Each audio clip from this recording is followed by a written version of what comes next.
இன்று கல்வி உளவியல் பாடத்தினை நாகை மாவட்டம் ஒன்றியத்தில் ஆசிரியர் பயிற்றுனராக பணியாற்றி வரும் திரு சத்யநாராயணன் அவர்கள் தற்பொழுது SCRT மாற்றுப் பணியில இருக்காங்க. அவங்க நமக்கு முழுமையான ஒரு கல்வி உளவியல் பாடப்பகுதியினை முடித்து தருவதாக செய்துள்ளார்கள். அவர்களுக்கு எமது நன்றி. தற்போது அவர்கள் வகுப்பினை துவக்குகிறார்கள். அன்னசத்திரம் 1000 நாட்டல், ஆலயம் 10,000 நாட்டல், அன்னையாவினும் புண்ணியம் கோடி, ஆங்கோர் ஏழைக்கு எழுத்தறிவித்தல் என்றான் முண்டாசு கவிஞன், தேசிய கவி பாரதி. அப்படி ஏழை பெருமக்களாக நம்முடைய குழந்தைகளுக்கெல்லாம் அவர்களை அழியாத செல்வமாகிய கல்வி செல்வம் என்கின்ற செல்வத்தை நல்கக்கூடிய பணியிலே ஈடுபட்டிருக்கின்ற எழுத்தறிவிக்கும் இறைவன்களாகிய அத்துணை ஆசிரியர் பெருமக்களுக்கும் என்னுடைய இனிய காலை வணக்கம். நம்ம பணியில் இருக்கக்கூடிய ஆசிரியர்களுக்கான இந்த சிறப்பு தகுதி தேர்வுக்கு தயாராகி கொண்டிருக்கின்ற இந்த சூழ்நிலையிலே இந்த 120 வகுப்புகள் என்ற ஆன்லைன் வகுப்பு திட்டமிடப்பட்டு முதல் வகுப்பு எடுக்கின்ற வாய்ப்பை நல்கியதற்காக இறைக்கும் நிர்வாக குழுவினருக்கும் என்னுடைய நன்றியினை தெரிவித்துக் கொள்கிறேன். மிக அழகாக நம்முடைய ட்ராக் செட்டிங் அப்படின்னு சொல்லுவாங்க, நம்மள அந்த ட்ராக்ல ஆன் ட்ராக் பண்ணிட்டு போயிருக்கிற நம்முடைய மதிப்பிற்குரிய இயக்குனர் ஐயா அவர்களுக்கு மீண்டும் எனது சார்பாகவும் நம் அனைவர் சார்பாகவும் நன்றியினை தெரிவித்துக் கொண்டு, ஐயா அவர்கள் தெரிவித்ததை போல இந்த பயிற்சியை எதுக்காக நாம வடிவமைத்திருக்கிறோம் அப்படின்னா, தேர்வு பற்றிய பயம் மாணவர்களுக்கு மட்டுமில்ல நமக்கு, ஏன்னா நமக்கு அது ஒரு ப்ரெஷர் ஆகுது. இதுதான் நம்ம மாணவர்களுக்கு சொல்றோம், நம்மளே சொல்லி கொடுத்துருக்கோம். இருந்தாலும் அந்த மாதிரி இருக்கக்கூடாது அப்படிங்கிறதுக்காக நம்மை நாம் தயார்படுத்திக் கொள்வதற்கான ஒரு வாய்ப்பாக நாம் இதை எடுத்திருக்கிறோம். இப்ப நம்ம சைக்காலஜி வகுப்புக்குள்ள போகும்பொழுது நமக்கு கொடுத்திருக்கிற சிலபஸ்ல 10 யூனிட் கொடுத்திருப்பாங்க. அதுல முதல்ல இருக்கக்கூடிய 5 யூனிட்டும் நம்ம சைக்காலஜில இதற்கு முன்னாடி நம்முடைய DTEdலயோ அல்லது B.Edலயோ படித்த விஷயங்களா இருக்கும். ஸோ இப்போ நம்மளுடைய அந்த சிலபஸை பார்த்தோம் அப்படின்னா, சிலபஸை மட்டும் ஒரு தடவை ஓவர்லுக் பண்ணிக்குவோம். முதல் யூனிட் என்ன கொடுத்திருப்பாங்க அப்படின்னா, growth and development of child அப்படின்னு கொடுத்திருப்பாங்க. குழந்தையினுடைய வளர்ச்சி அது சார்ந்த விஷயங்கள் அதுல இருக்கும். அடுத்தது 2வது யூனிட் வந்து தியரிஸ் ஆஃப் சைல்டு டெவலப்மெண்ட், குழந்தையினுடைய வளர்ச்சி சார்ந்த சில தியரிஸ் கோட்பாடுகள் அது கொடுத்திருப்பாங்க. 3வது யூனிட்ல அட்டென்ஷன், பெர்செப்ஷன் அண்ட் மெமரி, கவனம், நினைவு அது சார்ந்த பகுதியில் கொடுத்திருப்பாங்க. அடுத்தது 4வது யூனிட் என்ன இருக்கும் அப்படின்னா, மோட்டிவேஷன் அண்ட் லேர்னிங், ஊக்கமும் கற்றலும் இருக்கும். 5வது யூனிட் இன்டெலிஜென்ட் அண்ட் கிரியேட்டிவிட்டி. 6வது யூனிட் வந்து பர்சனாலிட்டி, ஆளுமை திறன் அது இருக்கும். அதுக்கப்புறம் socialising agencies of child development அப்படின்றது, எந்தெந்த ஏஜென்சிஸ் எல்லாம் குழந்தை வளர்ச்சியில தாக்கத்தை ஏற்படுத்துகிறது, குடும்பம், சமூகம் அந்த மாதிரி எல்லாம் இருக்கும். ஸோ இந்த 7 யூனிட்ல நாம வந்து தியரி சார்ந்த விஷயங்கள்லாம் படிக்க வேண்டியிருக்கும். அதற்கு பிறகு இருக்கக்கூடியதெல்லாம் நம்முடைய மிக நீண்ட அனுபவம். நமக்கு ஒவ்வொருத்தருக்கும் குறைந்தபட்சம் பாத்தீங்கன்னாக்க நம்ம 14-15 ஆண்டுகளுக்கு குறையாம நம்ம மிக குறைந்த அனுபவத்தையும் நான் 14 ஆண்டுகளுக்கு மேலன்னு சொல்றேன். ஸோ அதுக்கு மேலதான் நம்ம எல்லாருக்குமே அனுபவம் இருக்கும் இல்லையா? ஸோ அந்த மாதிரி அனுபவம் மிக்க ஆசிரியர்கள் அப்படிங்கிறதுனால இந்த பெடகாஜிக்கல் கன்சர்ன்ஸ் அப்படிங்கிறது அதனுடைய பார்ட் எல்லாம் வந்து நமக்கே தெரியும். நம்ம நேரடியாக நாம வகுப்புகள்ல டீல் பண்றதுனால தெரியும். ஸோ அந்த அடிப்படையில இந்த முதல்ல இருக்கக்கூடிய அந்த 7 யூனிட் இருக்கு இல்லையா, அந்த யூனிட் சார்ந்த கருத்துக்களை தான் நாம முழுமையாக விவாதிக்க வேண்டியிருக்கும். அதுலயே 7வது யூனிட் கூட பெரிய இது இருக்காது. ஏன்னா நமக்கே தெரியும் அதுல வந்து சமூகத்தினுடைய பங்கு, குடும்பத்தினுடைய பங்கு, பள்ளியினுடைய பங்கு, அந்த மாதிரி ஒப்பார் குழு அப்படின்னு சொல்லுவோம், பியர் குரூப், அதனுடைய பங்கு அந்த மாதிரி இருக்கும். ஸோ இதுவும் கூட ஜென்ரலா இருக்கும். அப்போ நம்ம முழுமையாக கவனம் செலுத்தி படிக்க வேண்டியது அப்படின்னு பார்த்தா அந்த 6 யூனிட் இருக்கும். ஸோ இப்போ இந்த 6 யூனிட்டையும் நாம இந்த சைக்காலஜி வகுப்புல டீட்டெயிலா பார்க்க போறோம். மற்றதெல்லாம் ஒரு அவுட்லைன் மட்டும் நம்ம நேரத்தின் அவைலபிலிட்டி பொறுத்து செய்ய போறோம். அதுல இன்றைய முதல் வகுப்பு நம்ம எதை எடுத்துட்டு இருக்கோம் அப்படின்னா, மோட்டிவேஷன் அண்ட் லேர்னிங். இது யூனிட் 4 இருக்கும். யூனிட் 1ல இருந்து போகாம ஏன் 4ல இருந்து போறோம் அப்படின்றதுக்கான விஷயம் என்ன அப்படின்னா, மோட்டிவேஷன் அண்ட் லேர்னிங் இருந்ததுனால சரி நமக்கு அது ஒரு மோட்டிவேஷனா இருக்கட்டும் அப்படின்ற அடிப்படையில அந்த யூனிட்டை நான் முன்னாடி எடுத்துக்கிட்டு இருக்கேன். சரி இப்ப நம்ம இந்த ஃபர்ஸ்ட் 2-3 கிளாஸ்ல நம்ம 2-3 கிளாஸ்ல நிச்சயமா 4 வகுப்புகளாவது வரும். அந்த 4 வகுப்புகளை நம்ம டிஸ்கஸ் பண்ண போறது மோட்டிவேஷன் அண்ட் லேர்னிங். இப்ப இந்த மோட்டிவேஷன் அண்ட் லேர்னிங் அப்படிங்கிற அந்த யூனிட்குள்ளார என்னென்னலாம் டிஆர்பி சிலபஸ் கொடுத்துருக்காங்க அப்படின்னு பாத்தீங்கன்னா, மோட்டிவேஷன், மீனிங் அண்ட் டெஃபினேஷன் கொடுத்துருக்காங்க. மோட்டிவேஷன் என்பதற்கான மீனிங்கும் டெஃபினேஷனும் கொடுத்துருக்காங்க. அதனுடைய வரையறை கொடுத்துருக்காங்க, பொருள் என்னன்னு கொடுத்துருக்காங்க. அப்புறம் மாஸ்லோவின் தேவைப்படிகள், இது நம்ம படிச்சிருக்கோம். நம்ம இதுல எதுவுமே புதுசு இல்லை. அது ஒண்ணும் நம்ம வந்து என்னன்னா, நம்மளுடைய நினைவுல அது எங்கேயோ போய் கிடக்கு, நீண்ட கால நினைவு பகுதியில எங்கேயோ நினைவு அடுக்குகளினோட அடியில மறைஞ்சிருக்கு. அதை நாம இப்ப நினைவு அடுக்குகளுடைய மேல் பகுதிக்கு கொண்டு வர போறோம். அதுதான் இந்த வகுப்புகளுடைய நோக்கம். ஸோ அந்த அடிப்படையில மாஸ்லோவின் தேவைப்படிகள் நாம ஏற்கனவே கற்ற அந்த மாஸ்லோவின் தேவைப்படிகள் இதுல இருக்கு. அந்த மாஸ்லோவின் தேவைப்படிகளோட கல்வியல் சார்ந்த implication and educational implications of Maslow's theory of motivation அது நம்மளுடைய சிலபஸ்ல இருக்கும். அடுத்தது லெவல் ஆஃப் ஆஸ்பிரேஷன். அந்த ஆஸ்பிரேஷன் அப்படின்றது எந்த அளவுக்கு இருக்கணும் அப்படிங்கிறத பத்தி சொல்லியிருப்பாங்க. ஆஸ்பிரேஷன் அப்படின்னா அவாவு நிலை அல்லது விளைவு நிலை அப்படின்னு சொல்லுவோம். அந்த விருப்பம், அந்த ஆஸ்பிரேஷன். அது அடுத்தது லேர்னிங்கோட தியரிஸ். இப்ப நம்ம இவ்வளவு நேரம் பேசுறது மோட்டிவேஷன் பத்தி. இந்த சாப்டர் யூனிட் 4ன்றது 2 பார்ட் இருக்கு. மோட்டிவேஷன் ஒரு பார்ட், லேர்னிங் ஒரு பார்ட். மோட்டிவேஷன்ல தான் நான் இவ்வளவு நேரம் சொல்லிட்டு இருந்தேன். மோட்டிவேஷனோட மீனிங் அண்ட் டெஃபினேஷன், மாஸ்லோவின் தேவைப்படிகள், அப்புறம் ஆஸ்பிரேஷன் அப்படின்றது 3 அந்த பார்ட்டுக்குள்ள இருக்கு. அடுத்தது லேர்னிங் அப்படிங்கிறது இன்னொரு பார்ட், இந்த யூனிட் 4னுடைய செகண்ட் பார்ட். அதுல தியரிஸ் ஆஃப் லேர்னிங் கொடுத்திருக்காங்க. Theories of learning and its educational implication, கல்வி கோட்பாடுகளும் அதன் கல்வியல் சார்ந்த இம்ப்ளிகேஷனும் என்னன்றது கொடுத்திருக்காங்க. அதுல காக்னிட்டிவ் தியரி இருக்கு, பிஹேவியரிஸ்ட் தியரி இருக்கு, கிளாசிக்கல் கண்டிஷனிங் தியரி இருக்கு, ஆப்பரண்ட் கண்டிஷனிங் தியரி இருக்கு, அப்புறம் கன்ஸ்ட்ரக்டிவிஸ்ட் தியரி இருக்கு, ஹியூமானிஸ்டிக் அப்ரோச் தியரி இருக்கு. These are all the theories. அது வரும்போது நம்ம அந்த டீடைலா பார்க்கலாம்.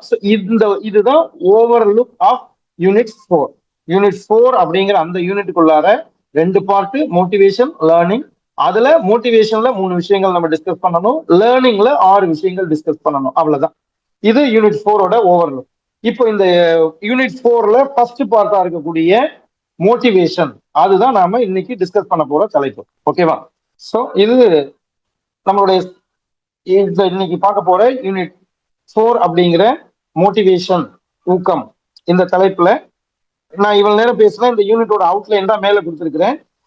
மோட்டிவேஷன் அண்ட் லேர்னிங், ஊக்கமும் கற்றலும் அப்படிங்கிறது. இதுல ஆசிரியர் பெருமக்களுக்கு என்னுடைய ஒரு அன்பான வேண்டுகோள் என்ன அப்படின்னா, இந்த விஷயங்களை நம்ம தமிழ்ல டிஸ்கஸ் பண்ணாலும் கூட அங்கங்க நான் இங்கிலீஷ்ல சில கொட்டேஷன்ஸ் கொடுத்துருக்கேன். இங்கிலீஷ்ல அதனுடைய நோட் கொடுத்துருக்கேன், பிராக்கெட்ல கொடுத்துருப்பேன்.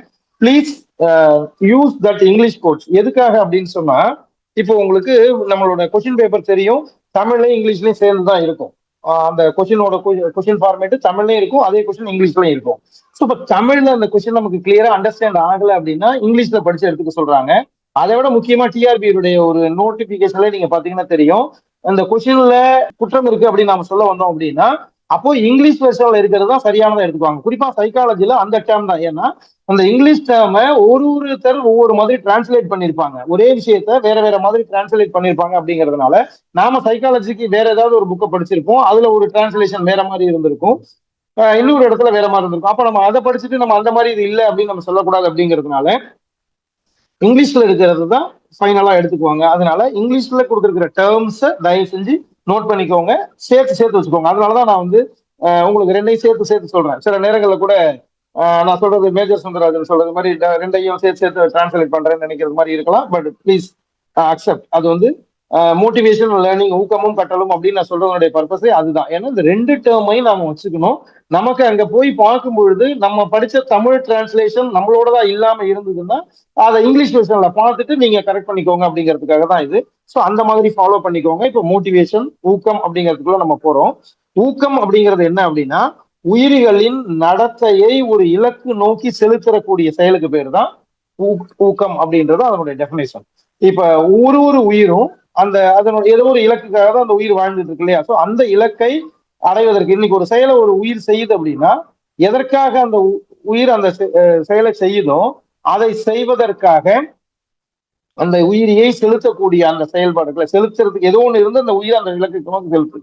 அந்த செலுத்துதலுக்கு பேர் தான் ஊக்கம். இப்போ நம்மளோட எக்ஸாம்பிள் எடுத்துக்கிட்டோம் அப்படின்னா, பணியில் இருக்கக்கூடிய ஆசிரியர்கள், 55 வயதுக்கு குறைவா இருக்கிற ஆசிரியர்கள் அனைவரும் இந்த தகுதி தேர்வு தேர்ச்சி பெற வேண்டும் அப்படிங்கிற ஒரு தீர்ப்பு நமக்கு வந்ததுக்கு பிறகு நாம இப்ப இன்றைய செயல்பாட்டை நம்ம செய்யறோம். சோ இப்ப நம்ம இது நோக்கி செலுத்தின ஊக்கி எது அப்படின்னு பாத்தீங்கன்னா அந்த தீர்ப்பு அப்படின்னு நம்ம சொல்லலாம். சோ இது மாதிரி ஒரு உயிரியையும் ஒரு செயல்பாட்டை செய்ய வைப்பதற்கு அந்த இலக்கை நோக்கி செயல்பட வைப்பதுதான் ஊக்கி அப்படின்னு நம்ம சொல்லுவோம். அதுதான் ஊக்கம். சரியா? சோ இப்போ இந்த இலக்கை அடைவதற்கு என்னெல்லாம் முயற்சிகளை அந்த உயிர் செய்கிறதோ அந்த எல்லாம் தான் ஊக்கம். அந்த செயல்பாடுகள்லாம் அதெல்லாம் அந்த ஊக்கிக்குள்ளார, அந்த உயிருக்குள்ளார ஒரு ஆர்வத்தை தூண்டி அந்த உயிரியை அந்த இலக்கை அடைய செய்கிறது. சோ இப்போ க்ரோ அண்ட் க்ரோ அப்படின்னு ஒருத்தர் அவங்க என்ன சொல்லியிருக்கிறாங்க அப்படின்னா, கற்றலில் ஆர்வத்தை தூண்டும் செயலுக்கு பேர் ஊக்குவித்தல். Motivation is concerned with the arousal of the interest and in learning and to the extent is basic to learning. அது கற்றலுக்கு அடிப்படையானதும் கூட. கற்றல்ல ஆர்வத்தை தூண்டுவதும் கற்றலுக்கு அடிப்படையானதுமா இருக்கக்கூடியதுக்கு பேரு ஊக்கம் அப்படிங்கிறது இந்த க்ரோ அண்ட் க்ரோ அப்படிங்கிறது சொல்லியிருக்காங்க. சில விஷயங்கள்ல இந்த மாதிரி கொட்டேஷன்ஸை மட்டும் நீங்க அங்கங்க நோட் பண்ணி பேரோட வச்சுக்கோங்க. சப்போஸ் இந்த கொட்டேஷன் சொன்னது யாரு அப்படின்னு கேக்குறாங்கன்னா அந்த பேரை நம்ம குறிப்பிடுறது மாதிரி இருக்கும் இல்லையா, அதனால இதெல்லாம் வந்து அந்த மாதிரி நீங்க நோட் பண்ணி வச்சுக்கோங்க. அடுத்தது இவர் என்ன சொல்ல வர்றாருன்னா, ஊக்கம் இல்லாமல் எந்த செயல் செய்தாலும் அந்த செயல்ல கவனக்குறைவு இருக்கும், பிழைகள் தவறுகள் எரர் அதிகமா இருக்கும், அதனுடைய குவாலிட்டி அச்சீவ்மெண்ட் குவாலிட்டி குறைவா இருக்கும் அப்படின்னு சொல்றாரு. அச்சீவ்மெண்ட்டும் குறைவா இருக்கும், அச்சீவ்மெண்ட் குவாலிட்டியும் குறைவா இருக்கும், பிழைகள் அதிகமாக இருக்கும், கவனக்குறைவு அதிகமா இருக்கும் அப்படின்னு சொல்றாரு இந்த க்ரோ அண்ட் க்ரோ. இவருடைய கருத்து இது. அந்த அளவுக்கு அப்ப ஊக்கத்தோட செஞ்சாதான், மோட்டிவேஷனோட செஞ்சாதான் அந்த செயல்பாடு முழுமையாக இருக்கும் அப்படிங்கிறது இந்த க்ரோ அண்ட் க்ரோவோட கருத்து. அடுத்தது கெல்லி அப்படிங்கிறவர் என்ன சொல்றாருன்னா, ஏதோ ஒரு வகை ஊக்கி எல்லா கற்றல் நிலைகளிலும் இருப்பது இன்றியமையாததுங்கிறார். ஏதோ ஒரு ஊக்கம், அது வந்து நம்ம நினைக்கிறது மாதிரி, ஏன் அதை ஏதோ ஒருன்னு சொல்லணும்னா பின்னாடி பார்க்க போறோம், அக ஊக்கம் புற ஊக்கம்லாம் சொல்லியிருக்கோம். சோ அந்த மாதிரி எல்லாம் இருக்கக்கூடிய ஊக்கி அப்படிங்கிறது இருந்துகிட்டே இருக்கணும், அப்படி இருந்தாதான் அந்த அடைவு நடக்கும் அப்படிங்கிறது கெல்லி சொல்றாரு.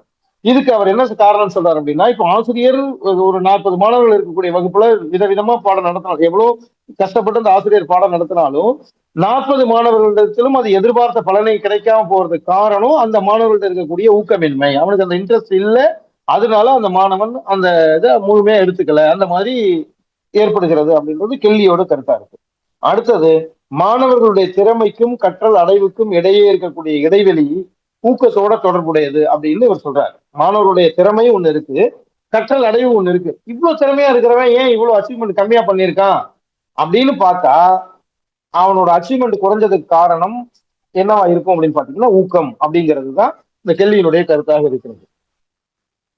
அடுத்தது, இப்ப இந்த ஊக்கத்துக்குள்ளார மோட்டிவ்ஸ், அதாவது ஊக்கத்தை செயல்படுத்தக்கூடிய காரணிகள்லாம் என்னென்ன அப்படின்னு சொல்றோம், அதுதான் ஊக்கிகள் அப்படின்னு நம்ம சொல்றோம், மோட்டிவ்ஸ் அப்படின்னு சொல்றோம். ஊக்குவித்தல் நடைபெறுவதற்கு எதெல்லாம் தூண்டுகிறதோ அதையெல்லாம் நம்ம மோட்டிவ்ஸ் அப்படின்னு சொல்றோம், ஊக்கிகள் அப்படின்னு சொல்றோம். முதலே நம்ம சொல்லிட்டோம், உயிருக்குள்ள இருந்து இலக்கை நோக்கி அந்த உயிரை செயல்படக்கூடிய அந்த நடத்தையை தொடங்கிறது, அந்த நடத்தையை தொடர்ந்து செய்ய வைக்கிறது, அதுக்கப்புறம் அந்த இலக்கை அடைய வைக்கிறது. இப்படி இந்த மூன்று நிலைகளிலும் நடத்தையை கட்டுப்படுத்தக்கூடிய காரணிகளுக்கு பேர் தான் ஊக்கிகள் அப்படின்னு ஊக்கத்துக்கான டெபினேஷன் சொல்லப்படுகிறது. ஊக்கி அப்படிங்கிறதுக்கான மோட்டிவ்ஸ் அப்படிங்கிறதுக்கான டெபினேஷன். சோ அப்ப உயிரிக்கான நடத்தை, அந்த நடத்தை இலக்கை நோக்கி போறதுக்கான நடத்தையை தொடங்குறோம், தொடர்ந்து அந்த நடத்தையை ஃபாலோ பண்றோம், அந்த இலக்கை அச்சீவ் பண்றோம். சோ இதை செய்வதற்கான காரணியாக இருக்கக்கூடியது அந்த மோட்டிவ்ஸ்ங்கிற ஊக்கிகள் அப்படின்னு சொல்றோம். இந்த ஊக்கிகளை எப்படி சொல்றோம் அப்படின்னா, 3 வகையான ஊக்கிகளாக நம்ம பிரிக்கிறோம். எப்படின்னா, ஒண்ணு பயாலஜிக்கல், அப்புறம் சைக்கலாஜிக்கல், அப்புறம் சோசியல். உடல் சார்ந்த ஊக்கிகள், அதாவது பயாலஜிக்கல் மோட்டிவ்ஸ், அப்புறம் உள்ளம் சார்ந்த ஊக்கிகள், அதாவது சைக்கலாஜிக்கல் மோட்டிவ்ஸ், அப்புறம் சோசியல் மோட்டிவ்ஸ், சமூக அனுபவம் சார்ந்த, சமூகத்திலிருந்து கிடைக்கக்கூடிய மோட்டிவ்ஸ் அப்படின்னு சொல்றோம். இப்ப இந்த மோட்டிவ் அப்படிங்கிறது என்ன கருத்தாக இருக்கு அப்படின்னா, மோட்டிவ்ங்கிறது எதை சொல்றோம் அப்படின்னா, அந்த உயிரிக்குள்ள இருந்து இயக்கக்கூடிய, அந்த உயிரியை இலக்கை நோக்கி இயக்கக்கூடிய அந்த செயல்பாட்டை அல்லது இயக்குவித்தலை நாம மோட்டிவ் அப்படின்னு சொல்றோம். இதுக்கு தால்மன் அப்படிங்கிறவர் ஒரு டெபினேஷன் சொல்றாரு. அவர் என்ன சொல்றாருன்னா, இலக்குகளை அடைய முனையும் நடத்தை சார்ந்த போக்குகள், அதான் இலக்குகளை அடைவதற்கு என்னென்ன நடத்தைகள் எல்லாம் இருக்கும், அந்த நடத்தைகள் எல்லாமே மோட்டிவ்ஸ் அப்படின்னு சொல்றாரு. அந்த தால்மனுடைய கருத்து இது. உயிரியே அந்த இலக்கை அடைவதற்காக என்னென்ன நடத்தைகள் எல்லாம் மேற்கொள்கிறதோ அந்த கோர்ஸ் ஆஃப், அதைதான் நம்ம என்னன்னு சொல்றோம் அப்படின்னா நடத்தை அப்படின்னு சாரி ஊக்கி அப்படின்னு சொல்றோம். இது தால்மனுடைய கருத்து. அடுத்தது ஹெப், HEBB, ஹெப் அப்படிங்கிறவர் என்ன சொல்றாருன்னா, உயிரியை செயல்பட தூண்டும் காரணிகள் அல்லது நிகழ்வுகள், அதுக்கு பேரு ஊக்கிகள் அப்படின்னு சொல்றாரு. அந்த உயிரியை செயல்பட வைக்கிறதே இந்த ஊக்கிகள் தான் அப்படின்னு சொல்றாரு. அவர் எதெல்லாம் இந்த உயிரியை செயல்பட வைக்குதோ அதெல்லாம் செயல்பட வைக்கிறது ஏதாவது காரணிகள் நிகழ்வுகளா கூட. அப்ப உயிரியை செயல்பட தூண்டக்கூடிய எல்லா காரணிகளும் நிகழ்வுகளும் ஊக்கிகள் அப்படின்னு சொன்னவர் ஹெப், HEBB, ஹெப் இவர் சொல்லியிருக்கிறார். இப்போ இந்த ஊக்கி எப்படி செயல்படுகிறது அப்படின்னு பாத்தீங்கன்னா, அந்த உயிர்க்குள்ளார இந்த ஊக்கி என்ன செய்கிறதுனா, ஒரு சமநிலையற்ற தன்மையை, டிஸ்ஈக்லிபிரியத்தை உருவாக்குகிறது. அந்த டிஸ்ஈக்லிபிரியம் மூலமாக மன இறுக்கம், டென்ஷன் ஏற்படுகிறது. அப்போ இந்த மன இறுக்கம் ஏற்பட்ட உடனே அதை சரிப்படுத்துவதற்காக உயிரி அது சார்ந்த ஒரு நடத்தையை தொடங்குகிறது. அப்படி அந்த உயிரி மன இறுக்கத்தை போக்குவதற்காக ஒரு நடத்தையை தொடங்கி அதை தொடர்ந்து செய்து அதன் மூலமாக அந்த இலக்கை அடைந்து அந்த மன இறுக்கத்தை போக்கிக் கொள்கிறது. சோ அந்த நிகழ்வு நடக்கிறதுக்கு அந்த டிஸ்இக்லிபிரியம் ஏற்பட்டு அதனால டென்ஷன் ஏற்பட்டு உடல் அந்த உயிர்க்குள்ளார இந்த டிஸ்இக்லிபிரியம் அந்த டென்ஷன் ஏற்பட்டு அதன் மூலமாக ஒரு புதிய நடத்தை உருவாகி அந்த நடத்தை குழந்தையை அந்த உயிரியை இலக்கை நோக்கி தொடர்ந்து செய்ய வச்சு அந்த இலக்கை அடைஞ்ச உடனே அந்த டிஸ்இக்லிபிரியம் என்னமா மாறிடுது அப்படின்னா ஈக்லிபிரியமா மாறிடுது, ஒரு சமத்தன்மை ஏற்பட்டுருது. அப்படி தன்மை ஏற்பட்ட உடனே அந்த டென்ஷன் மன இறுக்கமும் மறைந்து விடுகிறது. சோ இப்போ இது அப்ப நியூட்ரலைஸ் ஆயிடுது. திரும்பவும் ஏதாவது ஒரு இலக்கு நோக்கிய பயணம் தேவைப்படும் பொழுது அப்ப திரும்பவும் ஒரு டிஸ்இக்லிபிரியம் ஏற்படணும், அதன் மூலமாக டென்ஷன் ஏற்படும். இந்த ரெண்டு நாள ஒரு புதிய நடத்தையை நோக்கி நாம போவோம். அந்த நடத்தை மூலமாக அந்த இலக்கை அடைஞ்ச உடனேயும் திரும்ப ஈக்லிபிரியம் டென்ஷன் மறையுது. இதான். சோ இந்த நிலை தொடர்ந்து உயிரினுள்ளே செயல்பட்டு கொண்டே இருக்கும். இதுதான். இது நம்ம சாதாரணமான விஷயத்துல உயிரி பசிக்குதுன்ற ஒரு சமநிலையற்ற தன்மை உடலுக்குள்ள ஏற்படலைன்னா நம்ம அந்த உணவு தேவை நமக்கு ஏற்படலை அப்படின்னா நம்ம உணவு சார்ந்த வேலைக்கே போக மாட்டோம். எனக்கு பசிக்கவே இல்லைன்னா நான் மட்டும் சும்மாவே உட்காந்துருக்கணும்னா அப்ப நான் ஏன் படிக்கணும், ஏன் வேலைக்கு போகணும் அப்படிங்கிற எண்ணம் வந்துடும் இல்லையா? அந்த மாதிரி அப்போ இலக்கு நோக்கிய பயணத்திற்கு இந்த உயிரியை செயல்படுத்துவது இந்த நிகழ்வுகள் தான், இந்த ஊக்கி. அந்த தொடர்ந்து நடக்கக்கூடிய இந்த விஷயங்கள் இருக்கு இல்லையா, இதுக்கு அடிப்படை அதாவது ஊக்கம் செயல்படுவதற்கு அந்த மோட்டிவ்ங்கிறது நம்ம உடம்புக்குள்ள செயல்படணும்னா அதுக்கு எது முக்கியமான அடிப்படை காரணமா இருக்குது, பேசிக் ஃபார் மோட்டிவ்ஸ் அப்படின்னு பாத்தீங்கன்னா ரெண்டு விஷயம். ஒண்ணு டிஸ்இக்லிபிரியம் அப்படிங்கிற உடல்ல ஏற்படக்கூடிய சமநிலையற்ற தன்மை, இன்னொன்னு அதன் மூலமாக ஏற்படக்கூடிய டென்ஷன் மன இறுக்கம். இந்த ரெண்டும் நடந்தாதான் இந்த ரெண்டை சமப்படுத்துறதுக்காக, அதாவது ஏற்பட்ட மன இறுக்கத்தை போக்கணும், டென்ஷனை போக்கணும், டிஸ்இக்லிபிரியத்தை ஈக்லிபிரியமா மாத்தணும், சமநிலையற்ற தன்மையை சமப்படுத்தணும். சோ இந்த செயல்பாடு நடக்கிறதுக்காகத்தான் உயிரி ஏதோ ஒரு நடத்தையை மேற்கொள்கிறது. அந்த நடத்தையின் மூலமாக இந்த ரெண்டும் மறைஞ்சிருச்சு அப்படின்னா சமத்தன்மையை பெற்று உயிரி சாஃப்ட் ஆயிடும், நியூட்ரலைஸ் ஆயிடும். சோ திரும்பவும் இந்த மாதிரியான ஒரு ஏற்படும் பொழுது அப்போ ஊக்கத்திற்கு அடிப்படையாக இருக்கக்கூடியது இந்த ரெண்டு விஷயங்கள், டிஸ்இக்லிபிரியம் அண்ட் டென்ஷன். அடுத்தது இந்த ஊக்கிகளை நம்ம நேரடியா கண்ணால கொண்டு பார்க்க முடியுமா அப்படின்னா பார்க்க முடியாது. அப்புறம் எப்படிதான் நம்ம தெரிஞ்சுக்க முடியும் அப்படின்னா ஒருத்தருடைய நடத்தையிலிருந்தும் அவர்கள் நமக்கு தெரிவிக்கக்கூடிய பதில்களில் இருந்தும். அந்த ஒரு மாணவன்ட்ட நம்ம ஆசிரியராக நம்ம மாணவன்ட்ட பேசும்போது தெரியும் அவன் எப்படி பிஹேவ் பண்றான், இவன் இப்படிப்பட்ட பையன் இல்லையே, இவன் ஏன் இப்படி பிஹேவ் பண்றான் அப்படின்றதோ அல்லது அவனுடைய நடத்தை இப்படி இருக்கக்கூடிய பையன் இல்லையே அப்படின்னு நம்ம யோசிக்கணும் இல்லையா? ஒரு காரணம் அவனுடைய அந்த உயிருக்குள்ளார ஏற்படக்கூடிய டிஸ்இக்லிபிரியம் அண்ட் டென்ஷன். இதுதான் அவனுடைய மோட்டிவ்க்கான காரணமாக இருக்கும். ரைட்டா? இப்போ தீவிரமா படிக்கக்கூடிய ஒரு மாணவனுடைய நடத்தை அவன் அதன் மூலமாக அவனுடைய அடை ஊக்கம் எப்படி இருக்கு அப்படிங்கறது அது காட்டுது. ஸோ அவனோட அச்சீவ்மெண்ட் சிறப்பா இருக்கும். ஸோ அந்த மாதிரி அந்த அப்போ அவனுக்கு ஏற்பட்ட டிஸ்இக்லிபிரியம் அண்ட் டென்ஷன் எது சார்ந்து இருந்தது அப்படின்னா கற்றல் சார்ந்து இருந்தது. ஸோ அதுக்காக அவன் தீவிரமா படிச்சா அச்சீவ்மெண்ட் பண்ணான், அப்போ அவனுடைய அந்த இது மறைகிறது. இந்த மாதிரி ஒவ்வொன்றா நடக்கும். ஸோ இப்ப இந்த ஊக்கிகள் மோட்டிவ்ஸ் என்ன பண்ணுதுன்னா நம்ம ஒருவருடைய நடத்தையை கணிப்பதற்கு ப்ரெடிக்ட் பண்றதுக்கு உதவும். இந்த ஊக்கிகள் அப்படிங்கிற motives will help us to predict the behavior of a student, உயிரினம் யார் வேணாலும் வச்சுக்கலாம். ரைட்டா? இப்போ இந்த ஊக்கத்தினுடைய இயல்புகள், கேரக்டரிஸ்டிக்ஸ் ஆஃப் மோட்டிவேஷன் அப்படின்னு பாத்தீங்கன்னா இப்ப நம்ம ஊக்கியை பத்தி இவ்வளவு நேரம் பேசிட்டு இருந்தோம். இந்த ஊக்கிக்குள்ள இருந்து நம்ம இப்ப எங்க வந்துட்டோம் அப்படின்னா ஊக்கம். ஊக்கி வேற, ஊக்கம் வேற. ஊக்கி அப்படிங்கிறது மோட்டிவ், அந்த மோட்டிவ்ல இருந்து நடக்கக்கூடிய நிலையை நம்ம மோட்டிவேஷன் அப்படின்னு நம்ம சொல்றோம். சோ இப்ப இந்த மோட்டிவேஷன் அப்படிங்கிறதுல என்னெல்லாம் செய்யுது அப்படின்னு பார்த்தா இந்த மோட்டிவேஷன் என்னெல்லாம் செய்கிறது அப்படின்னா நாம் செய்யக்கூடிய செயல்களுக்கு வேண்டிய எனர்ஜி, அதை செய்வதற்கான எனர்ஜியை தருகிறது. அப்போ மோட்டிவேஷனோட இருக்கக்கூடிய ஒரு பையன் அந்த கற்றல்ல அல்லது அவன் ஈடுபட்டு இருக்கிற செயல்கள்ல முழுமையா ஈடுபடுவான் இல்லையா? சோ அதை தரக்கூடியது இந்த மோட்டிவேஷன் அப்படிங்கிற ஊக்கம். அடுத்தது பல்வேறு நடத்தை முறைகள் இருக்கு, வேற வேற பிஹேவியரல் பேட்டர்ன்ஸ் இருக்கு. அதுல ஒரு குறிப்பிட்ட பிஹேவியரல் பேட்டர்னை, குறிப்பிட்ட நடத்தையை தேர்ந்தெடுத்து அதுல செயல்பட வைக்கிறதும் இந்த மோட்டிவேஷன் தான். இப்ப நமக்கு தெரியும் இல்லையா, எவ்வளவோ நல்ல நடத்தைகள் இருக்கு, கெட்ட நடத்தைகளும் இருக்கு. சோ இவனுக்கு எதுல மோட்டிவேஷன் கிடைக்குதோ அந்த பாதையில பையன் போறான். அதனாலதான் நம்ம என்ன பண்றோம் அப்படின்னா குழந்தைகளுடைய நன்னடத்தையை வளர்ப்பதற்காக நம்ம குட் மோட்டிவேஷன் கொடுத்து அந்த குழந்தைகளை குட் கேரக்டரிஸ்டிக்ஸா வளர்க்கணும் அப்படின்னு நம்ம நினைக்கிறோம். ஸோ அந்த மோட்டிவேஷனை சரியான முறையில் எடுத்துட்டு போகணும். ஏன்னா நடத்தையில எந்த நடத்தையை குழந்தையை தேர்ந்தெடுப்பதற்கும் இந்த மோட்டிவேஷன் ஒரு காரணமாக இருக்கிறது. அடுத்தது இலக்கை அடையும் வரை திசை மாறாமல் இயங்க உதவுகிறது. நம்மளுடைய நோக்கம், அல்டிமேட் கோல் இது அப்படின்னா, அந்த கோலை அச்சீவ் பண்ற வரையிலும் அதுல இருந்து டிவியேட் ஆகாம நம்ம செயல்படணும் அப்படின்னா அதற்கு இந்த மோட்டிவேஷன் உறுதுணையாக இருக்கிறது. அடுத்தது கவனம் தொடர்ந்து இருக்கணும். படிக்கிறவங்கள்ட்ட கவனம் இருக்கணும். அவங்களுடைய படிப்புல செய்யற செயல்ல, படிக்கிறதுன்னு இல்லை, எந்த செயலை வேணாலும் எடுத்துக்கோங்க, அந்த செய்யற செயல்ல கவனமா இருக்கணும் அப்படின்னா அந்த கவனத்தை தொடர்ந்து செயல்பட வைக்கிறதும் இந்த ஊக்கத்தினுடைய பண்பாக இருக்கிறது. அடுத்தது ஆர்வத்தை தூண்டுறது. கற்பவர்கள்ட்ட இருந்து ஆர்வத்தை தூண்டுகிறது. இதெல்லாம் ஜென்ரலா இருக்கக்கூடிய விஷயங்கள். இப்ப இந்த ஊக்கிகள் அப்படின்னு நம்ம சொன்னோம் இல்லையா, மோட்டிவேஷன்ல காரணமா இருக்கக்கூடிய மோட்டிவ். அந்த மோட்டிவ்ல ரெண்டு வகை இருக்கிறது. அதை வந்து நம்ம சாரி, அந்த ஊக்கிகளுடைய வகைகள் அப்படின்னு பாத்தீங்கன்னா, ஃபர்ஸ்ட் அத இயல்பூக்கிகள், இன்னொன்னு அனுபவ ஊக்கிகள் அப்படின்னு ரெண்டு வகையா நம்ம சொல்லுவோம். இயல்பூக்கிகள் அப்படிங்கறதெல்லாம் என்ன அப்படின்னு பாத்தீங்கன்னா, பிசியாலஜிக்கல் மோட்டிவ்ஸ் அப்படின்னு நம்ம சொல்லுவோம். அதாவது நம்முடைய உடல் சார்ந்த ஊக்கிகள், நம்ம உடல்ல இருந்து செய்யக்கூடிய ஊக்கிகள். அதெல்லாம் அந்த ஊக்கிகள் நம்மளுடைய உடம்புல இயல்பாவே இருக்கும். அந்த ஊக்கிகள் அது என்னன்னு நம்ம அடுத்து பார்க்க போறோம். ஸோ அதை வந்து பயோஜீனிக் அப்படின்னு நம்ம சொல்றோம். அதனாலதான் எதை இயல்பூக்கிகளுக்கு இன்னொரு பேரு பயோஜீனிக் இங்கிலீஷ்ல. அந்த இயல்பூக்கிகளோட இன்னொரு பேர் தான் பிசியாலஜிக்கல், பயோஜெனிக் ஆர் பிசியாலஜிக்கல்.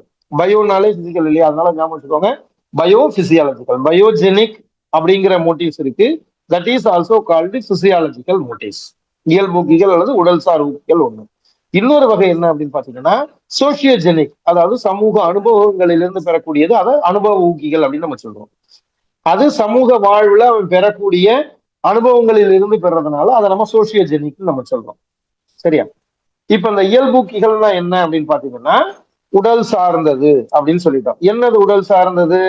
அவனுடைய உடல்ல ஏற்படக்கூடிய பசி, தாகம், மற்ற என்னதோ அந்த வேட்கை, இது எல்லாமே உடல் சார்ந்த ஊக்கிகளாக இருக்கும். இந்த உடல் சார்ந்த ஊக்கிகளை நம்ம என்னன்னு சொல்லுவோம் அப்படின்னா பிரைமரி மோட்டிவ்ஸ் அப்படின்னு சொல்லுவோம், முதன்மை ஊக்கிகள். ஏன்னா இது வந்து இன்பில்ட் அல்லது இன்ஸ்டிங்க்ட்னு சொல்லுவோம், உள்ளுக்குள்ளாரே இருக்கிறது, தானா அந்த குழந்தைக்கு ஏற்படுது. அதனால இந்த ஊக்கிகளை நம்ம என்ன சொல்லணும்னா, உடல்சார் ஊக்கிகளை உடல்சார் ஊக்கிகள் அல்லது முதன்மை ஊக்கிகள் அல்லது இயல்பூக்கிகள், இது மூணும் ஒரே பேர் தான். பிசியாலஜிக்கல் சொன்னாலும், பயோஜெனிக்னு சொன்னாலும், பிரைமரின்னு சொன்னாலும் மூணும் ஒண்ணுதான். அது நம்ம உடம்புக்குள்ளார தானாகவே இருக்கக்கூடிய, இன்பில்ட்டா இருக்கக்கூடிய மோட்டிவ்ஸை பத்தி குறிப்பிடுகிறது. Biogenic or physiological or primary motives are naturally inbuilt with person. அது ரெண்டாவது வகை ஊக்கிகள் தான் நம்ம என்னன்னு சொன்னோம்னா அனுபவ ஊக்கிகள் சொன்னோம். சோசியோஜெனிக், இது சோசியல் எக்ஸ்பீரியன்ஸ் வந்து பெறக்கூடிய எக்ஸ்பீரியன்ஸ் மோட்டிவ்ஸா நம்ம சொல்றோம், எக்ஸ்பீரியன்ஷியல் மோட்டிவ்ஸ். இதையெல்லாம் நம்ம என்னன்னு சொல்றோம் அப்படின்னா செகண்டரி மோட்டிவ்ஸ் அப்படின்னு நம்ம சொல்றோம். அதை நம்ம எப்படி சொல்றோம்னா, இதுக்கு என்ன பேருனா சோசியோஜெனிக்னு சொல்றோம், அப்படி இல்லைன்னா சோசியாலஜிக்கல் மோட்டிவ்ஸ்ன்னு சொல்றோம், அப்படி இல்லைன்னா செகண்டரி மோட்டிவ்ஸ்ன்னு சொல்றோம். ஸோ பயோஜெனிக், பிசியாலஜிக்கல், பிரைமரி அப்படின்னு சொன்னா அந்த மூணு ஒரு வகை மோட்டிவை குறிக்கிறது தான். அது உடல் சார்ந்த ஊக்கிகளை குறிக்கிறது. ரெண்டாவது இரண்டாம் நிலை ஊக்கிகள் அப்படின்னு சொல்லப்படுவது சமூக தொடர்பிலிருந்து வரக்கூடிய சோசியோஜெனிக் அல்லது சோசியாலஜிக்கல் மோட்டிவ்ஸ். சோசியோஜெனிக், பயோஜெனிக், இது ரெண்டும் ஒரு பேரு. பிசியாலஜிக்கல், சோசியாலஜிக்கல் அப்படிங்கிறது ஒரு பேரு. பிரைமரி, செகண்டரி, இப்படி மூணு மூணு ஒன்னதான் குறிக்கிறோம். ஞாபகம் வச்சுக்கோங்க, ஊக்கிகள் ரெண்டு வகைப்படுகிறது.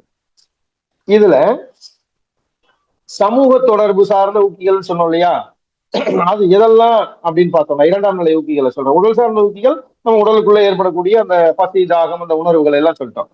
சமூக தொடர்புல இருந்து வரக்கூடிய அந்த ஊக்கிகளை நம்ம என்னன்னு சொல்றோம் அப்படின்னா மனம் சார்ந்த தேவைகள் இருக்கு இல்லையா, நமக்கு ஒரு காப்புணர்ச்சி சார்ந்த தேவை இருக்கும், துணிவு சார்ந்த தேவை இருக்கும், விடுதலை உணர்ச்சி சார்ந்த தேவை இருக்கும். குறிப்பா அந்த 10 பருவம் இருக்கு இல்லையா, அடலசன் பீரியட், அதுல இந்த விடுதலை உணர்ச்சி சார்ந்த ஊக்கிகள் அதிகமா செயல்படும். அதனாலதான் அவனுடைய பிஹேவியரை மட்டும் நம்ம சைக்காலஜிலேயே அதை வந்து நம்ம குமரப்பருவத்தை என்னன்னு சொல்றோம் அப்படின்னா புயல் வீசும் பருவம், ஏஜ் ஆஃப் ஸ்ட்ராம் அப்படின்னு நம்ம சொல்லக்கூடியது அந்த பருவத்தை தான், அடலசன் பீரியட். ஸோ அந்த மாதிரி எல்லாம் அதுல இருக்கும். ஸோ மனம் சார்ந்த தேவைகள் அதுல இருக்கும். அடுத்தது சமூக தேவைகள். சமூகத்திலிருந்து நம்ம என்ன எதிர்பார்க்கிறோம், சமூகம் எனக்கு இந்த ரெகக்னிஷன் கொடுக்கணும், இப்பெல்லாம் நம்ம எதிர்பார்க்கக்கூடிய தேவைகள் எல்லாம் இதுக்குள்ளார இருக்கும். அடுத்தது தன்னுணர்வு தேவை அப்படிங்கிறது இதுக்குள்ள இருக்கும். ஸோ இதெல்லாம் சேர்ந்ததை நம்ம சமூக தொடர்பு ஊக்கிகள் அப்படின்னு சொல்றோம். இந்த இரண்டாம் நிலை ஊக்கிகள்னு சொன்னா இந்த நம்ம இப்ப இரண்டாம் நிலை ஊக்கிகள் சொல்றதும் சமூக தொடர்புகளை பத்தி தான் சொல்றோம். அந்த சமூக தொடர்பு ஊக்கிகள் அல்லது அனுபவ ஊக்கிகள் அப்படிங்கிற இந்த ஊக்கிகள் என்னமா இருக்கும் அப்படின்னா முதன்மை ஊக்கிகளை போல இது வந்து ஒரு ஸ்ட்ராங்கா இருக்காது. முதன்மை ஊக்கிகள் இன்ஸ்டிங்க்ட் இன்பில்ட் அந்த உயிருக்குள்ளாரே இருக்கிறதுனால அது ஸ்ட்ராங்கான ஊக்கிகளா இருக்கும். ஸ்ட்ராங் மோட்டிவ்ஸ் யாருன்னு பாத்தீங்கன்னா இந்த உடல் சார்ந்த பிசியாலஜிக்கல் அப்படிங்கிற பயோஜெனிக் மோட்டிவ்ஸ் தான் முதன்மை ஊக்கிகள். அதுதான் ஸ்ட்ராங்கா இருக்கும். இந்த செகண்டரி மோட்டிவ்ஸ் அல்லது சோசியோஜெனிக் அல்லது சோசியாலஜிக்கல் மோட்டிவ்ஸ் அப்படிங்கிற இரண்டாம் நிலை ஊக்கிகள் அந்த அளவிற்கு வலுவாக இருக்காது when compared to the primary motives. அடுத்தது மனுஷன்கிட்ட மட்டும்தான் அந்த செகண்டரி அப்படிங்கிற அந்த மோட்டிவ்ஸ் இருக்கும். இரண்டாம் நிலை ஊக்கிகளான சோசியோஜெனிக் ஊக்கிகள் வந்து யார்கிட்ட இருக்கும்னா மனுஷன்கிட்ட மட்டும்தான் இருக்கும். மற்ற உயிரினங்கள், விலங்குகள், மற்ற உயிரினங்கள்ட்ட அது இருப்பது இல்லை. ரைட்டா? சோ இப்போ இந்த இடத்துல ஒரு ஒன்வேர்டு மாதிரி நமக்கு அடிக்கடி கேட்கக்கூடிய ஒரு வினாக்கள்ல இருந்து, பழைய வினாக்கள்ல இருந்து இருக்கக்கூடிய ஒரு 3 பாயிண்ட் இருக்கு, பாத்துக்கோங்க. தியரி ஆஃப் மோட்டிவேஷன் அப்படிங்கிற இடத்துல 1973 K D Mason, MASON, K D Mason அப்படிங்கிறவரு தியரி ஆஃப் மோட்டிவேஷன் அப்படின்னு இந்த தியரிக்கு ஃபர்ஸ்ட் ஒரு தியரி கொடுத்திருக்கிறார். இது நம்ம இப்ப டீட்டெயிலா படிக்க போறதுல இது இல்ல, இருந்தாலும் நம்ம தெரிஞ்சுக்கோம். K D Mason in 1973 published his theory of motivation, K D மேசன்றவர். அடுத்தது யங் அப்படிங்கிறவரு மோட்டிவேஷன் அண்ட் எமோஷன் அப்படிங்கிற பேர்ல ஒரு மோட்டிவேஷன் சார்ந்த ஒரு புக் கொடுத்திருக்கிறாரு. அதுக்கப்புறம் மோட்டிவேஷன்ங்கிறது எங்க இருந்து வந்தது அப்படின்னா லத்தீன் மொழி சொல். லத்தீன் மொழியில மோட்டிவேஷன் அப்படிங்கிற வார்த்தை அங்கிருந்து வந்தது. மோட்டிவேஷன்ங்கிற லத்தீன் மொழி சொல்லுக்கு லத்தீன் மொழியில என்ன மீனிங் அப்படின்னு பாத்தீங்கன்னா டு மூவ், அதாவது முன்னோக்கி செல்லுதல், இயங்குதல் அப்படிங்கிறது தான். அதான் நம்ம சொன்ன முன்னாடியே ஊக்கி மோட்டிவ்ஸ் அப்படிங்கிறது உயிரை ஒரு குறிப்பிட்ட இலக்கை நோக்கி இயக்குகின்ற காரணி அப்படின்னு நம்ம சொன்னோம். அதுதான் இதோட இந்த டெபினேஷன்ல இருந்து வந்ததுதான் அது. அந்த லத்தீன் மொழி சொல்லுடைய மீனிங்கை வச்சுதான் அந்த டெபினேஷன் வந்தது. லாட்டின் வேர்டு மோட்டிவேஷன்ங்கிறது அதுக்கு மீனிங் டு மூவ் அப்படிங்கிறது. ஸோ இப்போ B.F. ஸ்கின்னர் அவரை பத்தி நம்ம டீட்டெயிலா பின்னாடி பார்க்க போறோம். அவர் என்ன சொல்லியிருக்கிறாருன்னா ஒரு உயிருக்குள்ளார ஒரு குறிப்பிட்ட சூழ்நிலைக்கு எழுதல், அப்புறம் அந்த சூழ்நிலைக்கு தன்னை, அந்த உயிரி தன்னை நிலைநிறுத்திக் கொள்ளுதல், இதுக்கு காரணமாக இருக்கக்கூடியது மோட்டிவேஷன் அப்படின்னு இந்த ஸ்கின்னர் சொல்லியிருக்கிறார். ஸோ இதுக்கப்புறம் நம்ம என்ன பண்ணுவோம்னா நம்மளுடைய சிலபஸ்ல இருக்கக்கூடிய டீடைல்டு கோட்பாடுகள் என்னென்ன இருக்கு அப்படின்னு நம்ம பார்க்க போறோம். 3 கோட்பாடுகளை பத்தி நம்ம மெயினா தெரிஞ்சுக்கணும். ஆனா அந்த 3 கோட்பாடுகளும் நமக்கு டீடைல் இல்லை, நல்ல வேலை பேர் மட்டும் தெரிஞ்சா போதும். ஒண்ணு மட்டும் தான் டீடைலு, அதை நம்ம பார்த்துக்கலாம். ஒண்ணு தியரிஸ் ஆஃப் மோட்டிவேஷன், ஊக்கம் சார்ந்த கோட்பாடுகள் அப்படின்னு பாத்தீங்கன்னா 3 கோட்பாடுகள் இருக்கு. அந்த 3 வகை அப்படி சொல்லலாம், 3 கேட்டகரி இருக்கு. அதுல ஃபர்ஸ்ட் கேட்டகரி எது அப்படின்னு பாத்தீங்கன்னா மக்டூகல் அப்படிங்கிறவர் சொன்ன இயல்பூக்க கொள்கை, instinct theory of McDougall. McDougall சொல்லியிருக்கிற இயல்பூக்க கொள்கை, இன்ஸ்டிங் தியரி ஆஃப் மக்டூகல் ஒண்ணு. ரெண்டாவது டிரைவ் ரிடக்ஷன் தியரி ஆஃப் ஹல். ஹல் அப்படிங்கிறவர் சொல்லி இருக்கிற HULL, அந்த ஹல் அப்படிங்கிறவர் சொல்லி இருக்கக்கூடிய உந்த உந்த குறைப்பு கோட்பாடு, டிரைவ் ரிடக்ஷன் தியரி. இது என்னன்னு மட்டும் சொல்லிடுறேன். இன்ஸ்டிங்க்ட்ன்றதை நம்ம முன்னாடியே சொல்லிட்டோம். உயிரி தன் உடலுக்குள்ளாரையே சில ஊக்கங்களை வச்சிருக்கு, அதுதான் நம்ம இயல்பூக்கம் அப்படின்னு நம்ம சொன்னோம். அதுதான் பயோஜெனிக் நம்ம சொன்னோம் இல்லையா? ஸோ அந்த பயோஜெனிக் பத்தி டீட்டெயிலா சொன்னதுனால மக்டூகலுடைய அந்த கொள்கைக்கு பேரு இன்ஸ்டிங் தியரி ஆஃப் மக்டூகல். அது அவர் அதை பத்தி தான் சொல்றாரு. இந்த ஹல்லோட உந்த குறைப்பு கோட்பாடு என்ன சொல்லுது அப்படின்னா டிரைவ் ரிடக்ஷன் தியரி அப்படின்றது ஒரு குறிப்பிட்ட செயல்பாடு செய்யறதுக்காக உள்ளுக்குள்ள இருந்துட்டு மோட்டிவேஷன் பண்ணி நம்மள அந்த அதை நோக்கி உந்தி தள்ளுது. அந்த இது நடந்து முடிஞ்ச உடனேயும் ஆட்டோமேட்டிக்கா அந்த உந்தம் குறைஞ்சிரும், அதாவது அந்த என்ன நம்ம சொல்றோம் ஆக்சிலரேஷன் குறைஞ்சிரும். அப்போ அந்த செயல்பாடு நடக்காம போயிடும் அப்படின்றத சொல்றாரு ஹல்ன்றவர். ஸோ இதை வந்து நம்ம என்ன சொல்றோம்னா ஹல்ஸ் டிரைவ் ரிடக்ஷன் தியரி. ஹல் அப்படிங்கிறவர் சொன்ன டிரைவ் ரிடக்ஷன் தியரி, உந்த குறைப்பு கோட்பாடு, இது ஹல்லோட தியரி. மூணாவதா இருக்கக்கூடியது the hierarchical needs theory of Maslow. நமக்கு நல்லா தெரிஞ்ச மாஸ்லோவின் தேவை படிநிலை கோட்பாடு, படிநிலை தேவை கோட்பாடு. இதைதான் சொன்னேன்.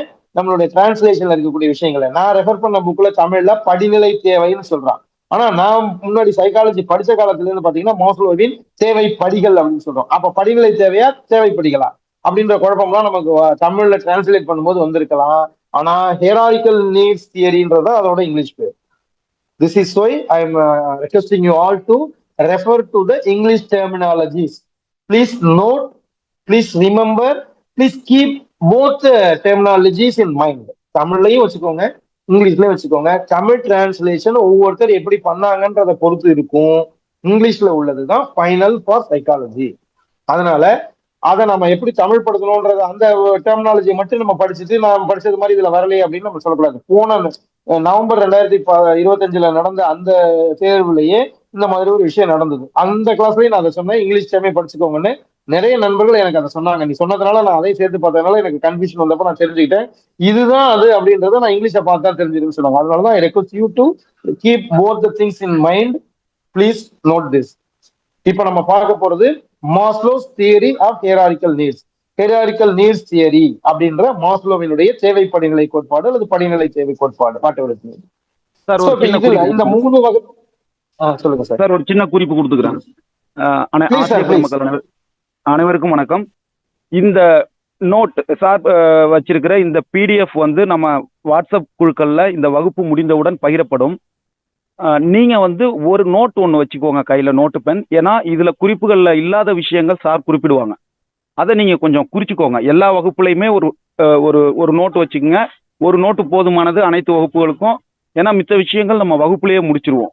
ஸோ ஒரு நோட் வச்சுக்கோங்க, ஒரு பென் வச்சுக்கோங்க. ஒரு முக்கியமான கருத்து ஏதாவது ஒன்று சொல்றாங்க, அது இந்த பிடிஎஃப்ல இல்லைன்னா அதை மட்டும் நோட் பண்ணிக்கோங்க. இந்த பிடிஎஃப் வகுப்பு முடிந்தவுடன் நம்மளுடைய வாட்ஸ்அப் குழுக்கள்ல பகிரப்படும். நன்றி. Thank you sir. சோ இப்போ இந்த 3 வகையான ஊக்க கோட்பாடுகள் இருந்தாலும், இந்த தியரிஸ் ஆஃப் மோட்டிவேஷன் 3 இருந்தாலும், நமக்கு சிலபஸ் படி நம்ம எதை ஃபோக்கஸ் பண்ண போறோம் அப்படின்னா, மாஸ்லோவின் தேவைப்படிகள் அப்படிங்கிற அந்த கோட்பாடு தான். ஹியரார்கிக்கல் நீட்ஸ் தியரி ஆஃப் மாஸ்லோ. மாஸ்லோவினுடைய அந்த ஹியரார்கிக்கல் நீட்ஸ் தேவைப்படிகள் அப்படிங்கிற அந்த இதை நம்ம பார்க்க போறோம். சோ இப்போ இந்த இடத்துல நம்ம மாஸ்லோவின் தேவைப்படிகளுக்கு போறதுக்கு முன்னாடி ஹல்லோட கோட்பாடை பத்தி நம்ம வந்து சொல்லிடுறோம். ஏன்னா இது நம்ம கண்டினியூஸா வந்திருந்தோம்னா அப்படி தெரியும்.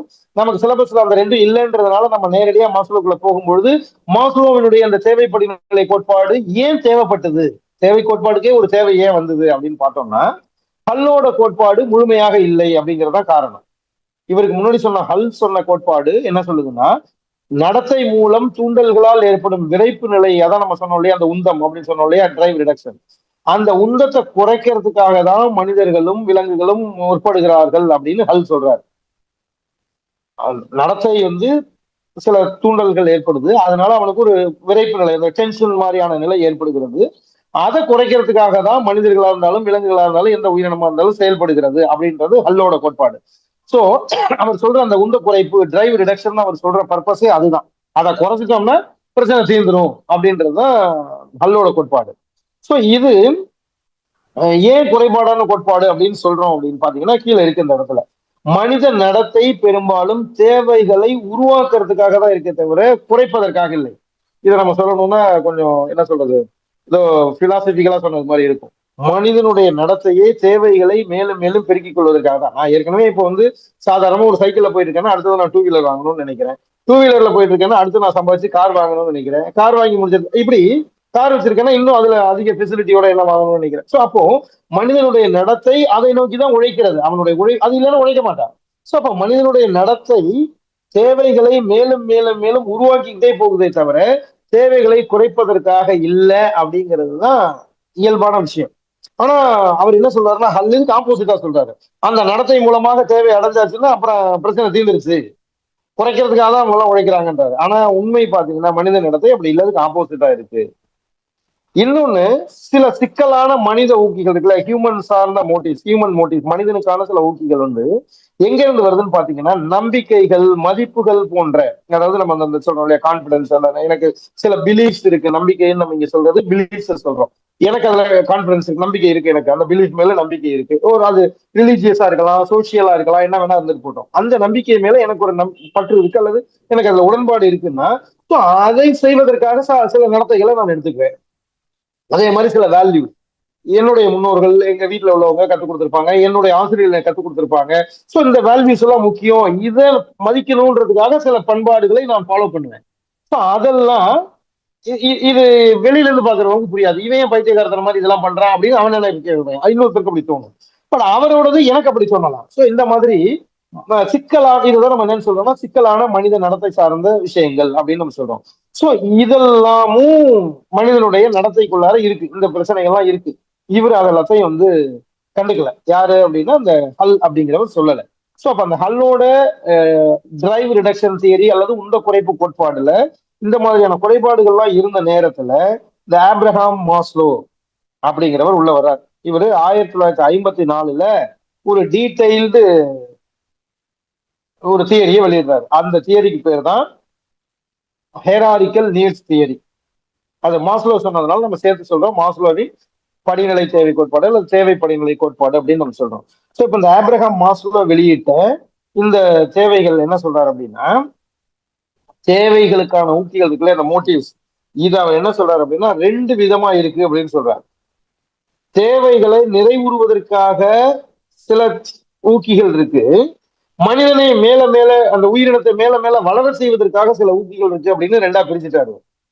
ஸோ அதை நீடு கிராட்டிபிகேஷனுக்காக சில மோட்டிவ்ஸ் இருக்கு, குரோத்காக சில மோட்டிவேஷன் இருக்கு அப்படின்னு சொல்லிட்டாரு. அப்படி ரெண்டா பிரிச்சு இவரோட தேவைப்படை நிலையை சொல்றாரு. ஸோ இது அவர் வெளியிட்ட ஆண்டு தான் 1954, 1954.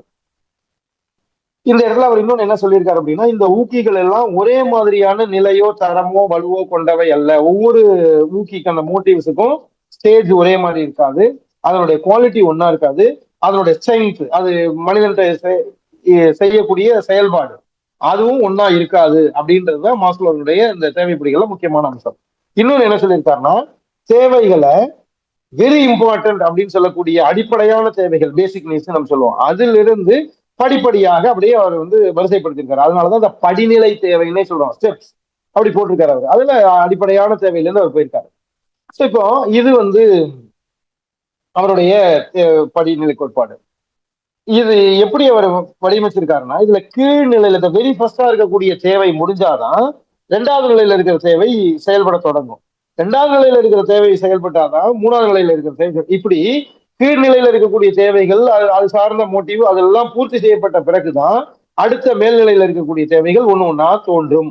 அப்புறம் அந்த தேவை நிறைவடைந்தவுடன் அதற்கான நடத்தை தோற்றுவித்த அந்த ஊக்கி மறைஞ்சிடும், அடுத்ததுக்கு போயிடும். இப்படி அந்த தேவைக்கான படிநிலை 7 நிலைகளாக இருக்கும் அப்படின்னு இவர் 7 நிலைகள்ல ஒரு படிநிலையை கொடுத்திருக்கிறார். மாஸ்லோவில் தேவை படிகள் 7 படிகள்ல கொடுத்திருக்கிறாரு. அது முதல் படிங்கிறது கீழே இருக்கிறது, 7வது படி இந்த டாப் மோஸ்ட். இதை ஒரு கூம்பு வடிவ ரெப்ரசன்டேஷன்ல கொடுத்திருக்காரு. இது நம்ம முன்னாடியே படிச்சிருப்போம். இதை வந்து ரெண்டு விதமா கிளாசிபிகேஷன் பண்ணிருக்கோம், அதுதான் நம்ம இப்ப டீட்டெயிலா பார்க்க வேண்டியது. ஃபர்ஸ்ட் என்ன அப்படின்னா, அவருடைய தேவைப்படிகள்ல கீழ் நிலையில இருக்கக்கூடிய முதல் படி அப்படின்னு வச்சுக்கோங்க, பேஸா இருக்கக்கூடிய படி எதுன்னு சொல்றாரு, பிசியாலஜிக்கல் நீட்ஸ், உடல் சார்ந்த தேவைகள் அல்லது உடலியல் தேவைகள். பிசியாலஜிக்கல் எதெல்லாம் பிசியாலஜிக்கல் அவர் சொல்றாருன்னா, உணவு, தண்ணீர், ஆக்சிஜன், உறக்கம், பாலுணர்ச்சி, புலன் நுகர்வு, அதுல நிறைவு பெறுவது, இதெல்லாம் உடல் சார்ந்த தேவைகள். இது எல்லாமே உயிர் வாழ்வதற்கு இன்றியமையாத தேவைகள். இந்த தேவைகள் தான் நிறைவடைந்தாதான் அடுத்த நிலைக்கு போகலாம் அப்படின்னு சொல்றாரு. இப்ப நம்ம இந்த 7ஐயும் டீட்டெயிலா பார்க்கறதுக்கு முன்னாடி ஃபர்ஸ்ட் 7 சொல்லிடுறேன், அதை எப்படி ரெண்டு விதமா கிளாசிஃபை பண்ணிருக்கோன்றத சொல்றேன், அதுக்கப்புறம் அது ஒண்ணு டீட்டெயிலா பார்க்கலாம். ஃபர்ஸ்ட் உடல் சார்ந்த தேவைகள் சொல்லிட்டோம், உடலியல் தேவைகள் சொல்லிட்டோம். ரெண்டாவது தேவை என்ன சொல்றாருன்னா, பாதுகாப்பு தேவைகள், சேஃப்டி அண்ட் செக்யூரிட்டி நீட்ஸ் அப்படின்னு சொல்றாரு. Physiological 1, safety and security 2. இந்த ரெண்டையும் அவர் என்னன்னு சொல்றாருன்னா உயிரியல் தேவைகள்னு சொல்றாரு, பயாலஜிக்கல் நீட்ஸ் சொல்றாரு. ஏன் பயாலஜிக்கல் நீட்ஸ் சொல்றாரு அப்படின்னா, உயிர் வாழ்வதற்கு அந்த உயிரோட உடம்புக்கு இதெல்லாம் தேவை.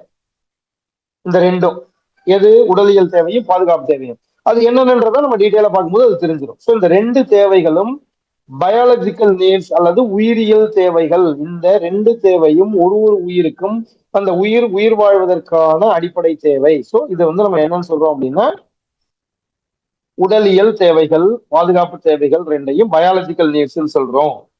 அடுத்தது மூணாவதா இருக்கிறது அன்பு மற்றும் உரிமை தேவைகள், அதான் அப்ளிகேஷனல் அந்த தேவை. அடுத்தது தன்மதிப்பு, செல்ஃப் எஸ்டீம் தேவை.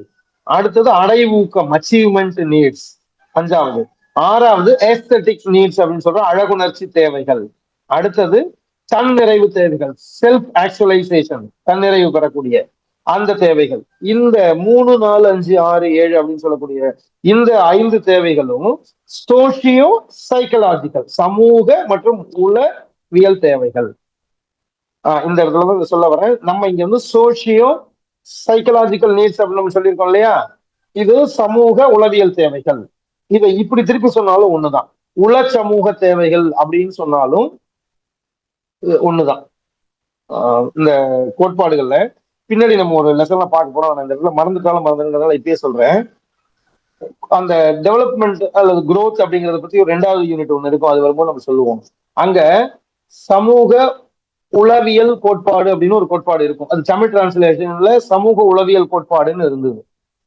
ஆனா அந்த செட்ல உளச்சமூக கோட்பாடு அப்படின்னு கேட்டிருந்தேன். அந்த மாதிரி அதான் சொல்றேன். நம்ம உளச்சமூக கோட்பாடுன்னா இது வேற போல இருக்கு, சமூக உளவியல் கோட்பாடு தான் நம்ம படிச்சோம் அப்படின்னு நினைச்சுக்காம இருக்கிறதுக்காக தான் சொல்றேன்.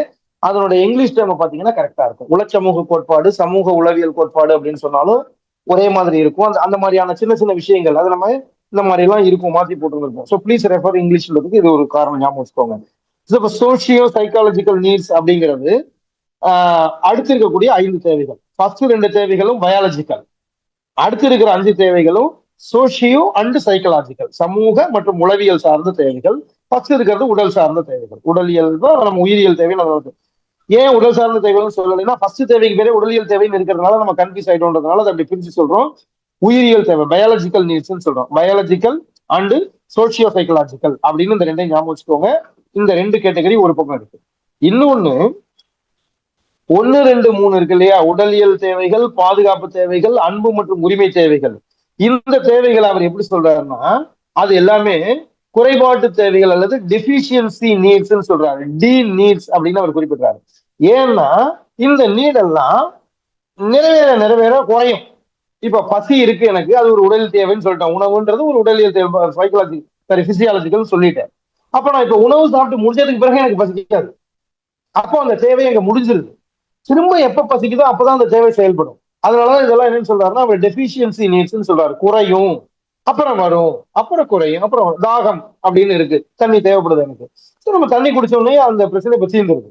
திரும்ப தாகம் வரும்பொழுதுதான் தண்ணீர் தேவைப்படும். ஸோ அப்ப இந்த முதல்ல இருக்கக்கூடிய physiological, safety and security, affiliational needs, அன்பு உரிமை தேவைகளோடு இருக்கிற 3 தேவைகளையும் டெபிஷியன்சி நீட்ஸ், குறைஞ்சு குறைஞ்சு வரக்கூடிய தேவைகள் அப்படின்னு அவர் சொல்றாரு. குறைபாட்டு தேவைகள் சொல்றாரு, டெபிஷியன்சி நீட்ஸ். அடுத்து இருக்கக்கூடிய தேவைகள் இருக்கு இல்லையா, செல்ஃப் எஸ்டீம், தன் மதிப்பு, அச்சீவ்மெண்ட் நீட்ஸ் அதாவது அடைவூக்கம், ஏஸ்தட்டிக் நீட்ஸ் அழகுணர் தேவை, அப்புறம் செல்ஃப் ஆக்சுவலைசேஷன் தன்னிறைவு. இந்த 4 தேவைகளும் growth அண்ட் டெவலப்மெண்டல் நீட்ஸ் சொல்றாரு. அதை அவர் ஜி நீட்ஸ் சொல்றாரு. அதை டெவலப்மெண்டல்னு கூட நோட் பண்ணிக்காதீங்க, growthனே வச்சுக்கோங்க. ஏன்னா ஏற்கனவே டி நீட்ஸ் ஒண்ணு சொல்லிட்டோம். அதனால இதுவும் டி நீட்ஸ் வராம இருக்கிறதுக்காக அந்த ஜி நீட்ஸ் வச்சுக்கோங்க. டெவலப்மெண்டல், growth சார்ந்த வளர்ச்சி தேவைகள் அப்படின்னு அவர் அதை சொல்றாரு. வளர்ச்சி சார்ந்த தேவைகளாக இது இருக்கும் அப்படின்னு அவர் சொல்றாரு.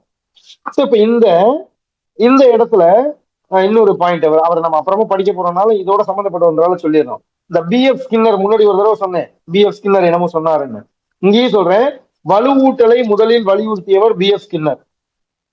மோட்டிவேஷன்ல இருக்கக்கூடிய வலியூட்டல், அந்த ரீஇன்ஃபோர்ஸ்மெண்ட் சொல்றோம் இல்லையா, அதை முதல்ல வலியுறுத்தினவர் இந்த பிஎஃப் ஸ்கின்னர் தான். இதுக்கு முன்னாடி நான் என்ன சொன்னேன் தெரியுமா, பிஎஃப் ஸ்கின்னரை பத்தி ஒரு 1/4 மணி நேரத்துக்கு முன்னாடி ஏதோ சொன்னேன். யாருக்காவது நினைவு இருக்கா? இப்படி எல்லாம் கேள்வி கேட்பீங்கன்னு தெரிஞ்சிருந்தா அந்த கிளாஸ்க்கே வந்திருக்க மாட்டேன் சார். சரி, வேணும்னா நான் கேள்வி கேட்கறத விட்டுறேன் சார். சார் அவங்க பதில் சொல்ல முடியாது, மியூட்ல இருக்காங்க. அன்மியூட்ல பண்ண முடியாது. Okay sir, thank you. நான் கூட அப்படி நினைச்சிட்டேன், நம்ம கிளாஸ் அப்படி போல. ஓகே, பிஎஃப் ஸ்கின்னர் ஏற்கனவே சொன்னதுன்னா எழுதல் மற்றும் நிலைநிறுத்தல் சார்ந்த தேவை நம்ம சொல்லியிருக்கோம். அது அவர் தான் சொன்னாருன்னு நம்ம சொன்னோம். ரைட், இப்போ நம்ம இதுக்குள்ள போவோம். இந்த 7 படிநிலைகள்ல என்னென்ன அப்படின்னு நம்ம டீடைல் பார்ப்போம். ஃபர்ஸ்ட் உள்ளது உயிர் வாழ்வதற்கு அடிப்படையாக இருக்கக்கூடிய தேவை அப்படிங்கிறதுனால பிசியாலஜிக்கல் நீட்ஸ், அதை உடலியல் தேவை அப்படின்னு நம்ம சொல்றோம். இந்த உடலியல் தேவையில என்னெல்லாம் இருக்கு அப்படின்னு பாத்தீங்கன்னா உணவு, தண்ணீர், பிராணவாயு அதாவது ஆக்சிஜன், அப்புறம் உறக்கம், பால் உணர்ச்சி, புலன் நுகர்வை நிறைவு செய்தல். இது எல்லாம் சேர்ந்து கொஞ்சம் மேல மறைக்குது. ஓகேவா? சரி, வந்துச்சு மேல கொஞ்சம் கொஞ்சம் கீழே. Okay sir, enough. Okay okay, thank you.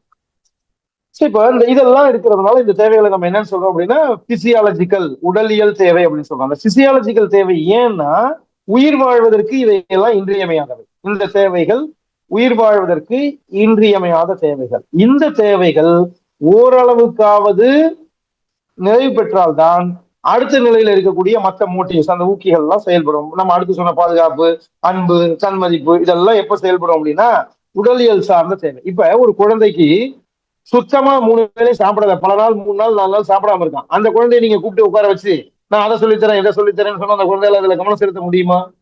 அதனாலதான் உடலியல் தேவை அப்படிங்கிற அந்த பிசியாலஜிக்கல் நீட்ஸ்ங்கிறது வெரி வெரி இம்பார்ட்டன்ட். பேசிக் நீட்ஸ்லயே ரொம்ப ரொம்ப முக்கியமானதாக இருக்கக்கூடியது இந்த பிசியாலஜிக்கல் நீட்ஸ்ங்கிறது. அதனாலதான் அதை அவர் படிநிலையினுடைய கீழ்ப்பகுதியில மிக முக்கியமான தேவையா ஃபர்ஸ்ட் ஸ்டெப்பா வச்சிருக்கிறார். அடுத்தது 2ஆம் நிலையில இருக்கக்கூடியது என்ன அப்படின்னு பார்த்தா சேஃப்டி அண்ட் செக்யூரிட்டி. இந்த நீட்ஸ் அது சார்ந்த தேவை, பாதுகாப்பு தேவை. இப்போ ஒரு குழந்தை அல்லது ஒரு உயிரினம் மாற்றவருக்கு மேபி அது தான் இருக்கக்கூடிய இடத்துல பாதுகாப்பாக இருக்கணும் அப்படின்னு நினைக்கும். அதுதான் நம்ம என்ன சொல்லுவோம் அப்படின்னா கம்ஃபர்ட் ஜோன் அப்படின்னு சொல்லுவோம். ஸோ இப்போ அது ஒரு பாதுகாப்பாக இருக்கக்கூடிய அந்த அதனுடைய சுற்றுப்புறம் அதுக்கு பாதுகாப்பா இருக்கணும், சமூகம், தெருவு, சுத்தி இருக்கிற இடம், இந்த மாதிரிலாம். இப்ப நம்ம ஒரு காட்டுக்குள்ள போய் இருக்கோம் அப்படின்னா நம்ம தனியா போய் மாட்டிக்கிட்டோம்னா நம்ம எப்படி அங்க பாதுகாப்பா ஃபீல் பண்ண முடியுமா? அங்க காட்டுல வாழக்கூடிய விலங்குகள் தான் பாதுகாப்பா ஃபீல் பண்ணும். ஆனா நாம போய் அதுக்கும் பாதுகாப்பா வந்து இன்செக்யூர் ஆகிரும், நம்மளோட செக்யூரிட்டி இன்செக்யூர் ஆகும். இந்த மாதிரி அப்போ அந்த உயிரினத்துக்கு அடுத்தது என்ன தேவைப்படுது அப்படின்னா பாதுகாப்பு சார்ந்த தேவைகள் இருக்கும். காப்புணர்ச்சி, ஒழுங்குமுறைமை, இதெல்லாம் நம்ம சொன்னோம் இல்லையா, அந்த ஒரு ஆர்டர்லினஸ், இதெல்லாம் வந்து அந்த குழந்தைக்கு சேஃப்டி அண்ட் இந்த ஆர்டர்லினஸ் இதெல்லாம் எதிர்பார்க்கும் உயிரினம் அடுத்தது. அது தன்னுக்குள்ள மட்டும் இல்ல, தன்னை சுற்றி இருக்கக்கூடிய பகுதியில, வீட்டை சுற்றி இருக்கிற அக்கம் பக்கத்து வீடுகள்ல எல்லா இடத்துலயும் அந்த குழந்தை அந்த உயிரினத்துக்கு சேஃப்டி அண்ட் செக்யூரிட்டி தேவைப்படும் அப்படின்னு அது நினைக்கும். அப்போ அந்த குழந்தைகளை நாம என்ன பண்றோம் அப்படின்னா அந்தந்த சூழ்நிலைக்கு தகுந்த மாதிரி அந்த குழந்தையுடைய வயதிற்கு தகுந்த மாதிரியான சில ஒழுங்கு கட்டுப்பாட்டு முறைமைகளுக்கு நம்ம குழந்தையை பழக்கப்படுத்தணும்னா தான் வளர்ந்ததுக்கு பிறகு அந்த குழந்தைகள் அதில் இருக்கும். ஸோ இந்த பாதுகாப்பு சார்ந்த தேவைகளை 2ஆம் நிலையாக அவர் சொல்றாரு, 2வது படிநிலையா சொல்றாரு. Safety and security needs are the second steps in Maslow's hierarchical needs theory. அடுத்தது 3வது அஃபிலியேஷனல் நீட்ஸ் அப்படிங்கிற அன்பு அல்லது உரிமை சார்ந்த தேவைகள். இப்ப அந்த குழந்தைக்கு அஃபெக்ஷன் தேவைப்படும். பிறர் வந்து தன்னை அவங்களோட ஒருத்தரா ஏத்துக்கணும். இப்ப நம்ம வீட்லயே 2 குழந்தைங்க இருந்ததுன்னா ஒரு குழந்தை அம்மா அப்பா அதிகமா செல்லம் கொடுக்கறது மாதிரி ஃபீல் பண்ண ஆரம்பிச்சதுன்னா அப்போ அந்த குழந்தையுடைய நடத்தையில அது பிரதிபலிக்கும், அந்த மாற்றத்தை காட்டும். ஸோ அந்த மாதிரி அந்த அன்பு அல்லது உரிமை அந்த குழந்தைக்கு அந்த இது வேணும் அப்படின்னு அந்த குழந்தை நினைக்க தொடங்கும். ஸோ அந்த அன்பு உரிமை அப்படிங்கிற அந்த பிறருடைய அஃபெக்ஷன் தேவைப்படுறது உயிரினத்துக்கு ஒரு அத்தியாவசியமான ஒரு தேவையாக இருக்கும். அந்த அவங்களுக்குள்ள தன்னை ஏத்துக்கணும் அப்படின்னு நினைப்போம். ஸோ இப்ப பிறருடைய அந்த அக்செப்டன்ஸ் இருக்கு இல்லையா, இந்த அக்செப்டன்ஸ் எனக்கு ஒரு ஐடென்டிட்டியை தருது அப்படின்னு ஒரு குழந்தையும் இருக்கும். இந்த குழந்தைகள் தனக்குள்ளார ஒரு செல்ஃப் கான்செப்டை தற்கருத்தை உருவாக்குவதற்கு இது முக்கியமா இருக்கு. ஸோ இப்ப இந்த இடத்துல என்ன ஆகும் அப்படின்னு பாத்தீங்கன்னா அந்த குழந்தைகளுக்கு உரிய அங்கீகாரம் கிடைக்காத பொழுது அவர்கள் நல்ல கற்றல் திறன்ல இருந்தாலும் அவங்களுடைய அச்சீவ்மெண்ட் லோயர் அச்சீவ்மெண்டா இருக்கும், அண்டர் அச்சீவ்மெண்டா இருக்கும். ஸோ அதுக்கு காரணம் என்னன்னா அந்த கற்கருத்துல ஏற்பட்டக்கூடிய பாதிப்பு. நம்மளை யாரும் ஏத்துக்கல, புறக்கணிக்கிறாங்க, நம்மளை வந்து தன்னில் ஒருவரா அவங்க வந்து ஏத்துக்கல, உரிய அன்பு காட்டல, இப்படி எல்லாம் அந்த குழந்தை அந்த உயிரினம் ஃபீல் பண்ண ஆரம்பிச்சதுன்னா இட் வில் ஹேப்பன். அதான் நம்ம என்னன்னு சொல்றோம் அப்படின்னா அன்பு அல்லது உரிமை சார்ந்த தேவைகள், அப்ளிகேஷனல் நீட்ஸ் அப்படின்னு சொல்றோம். இது 3rd ஸ்டெப். அடுத்தது செல்ஃப் எஸ்டீம் அப்படிங்கிற தன்மதிப்பு. தன்மதிப்பு தேவை அப்படிங்கிறது பாத்தீங்கன்னா அந்த குழந்தைக்கு அந்த உயிரினத்துக்கு இருக்கக்கூடிய தன்னம்பிக்கை, சுதந்திரம், அதனுடைய ஸ்ட்ரென்த், பலம், அப்புறம் தேர்ச்சி, திறமை, இது எல்லாம் எதுக்குள்ள வருது அப்படின்னா செல்ஃப் எஸ்டீம்ல வருது.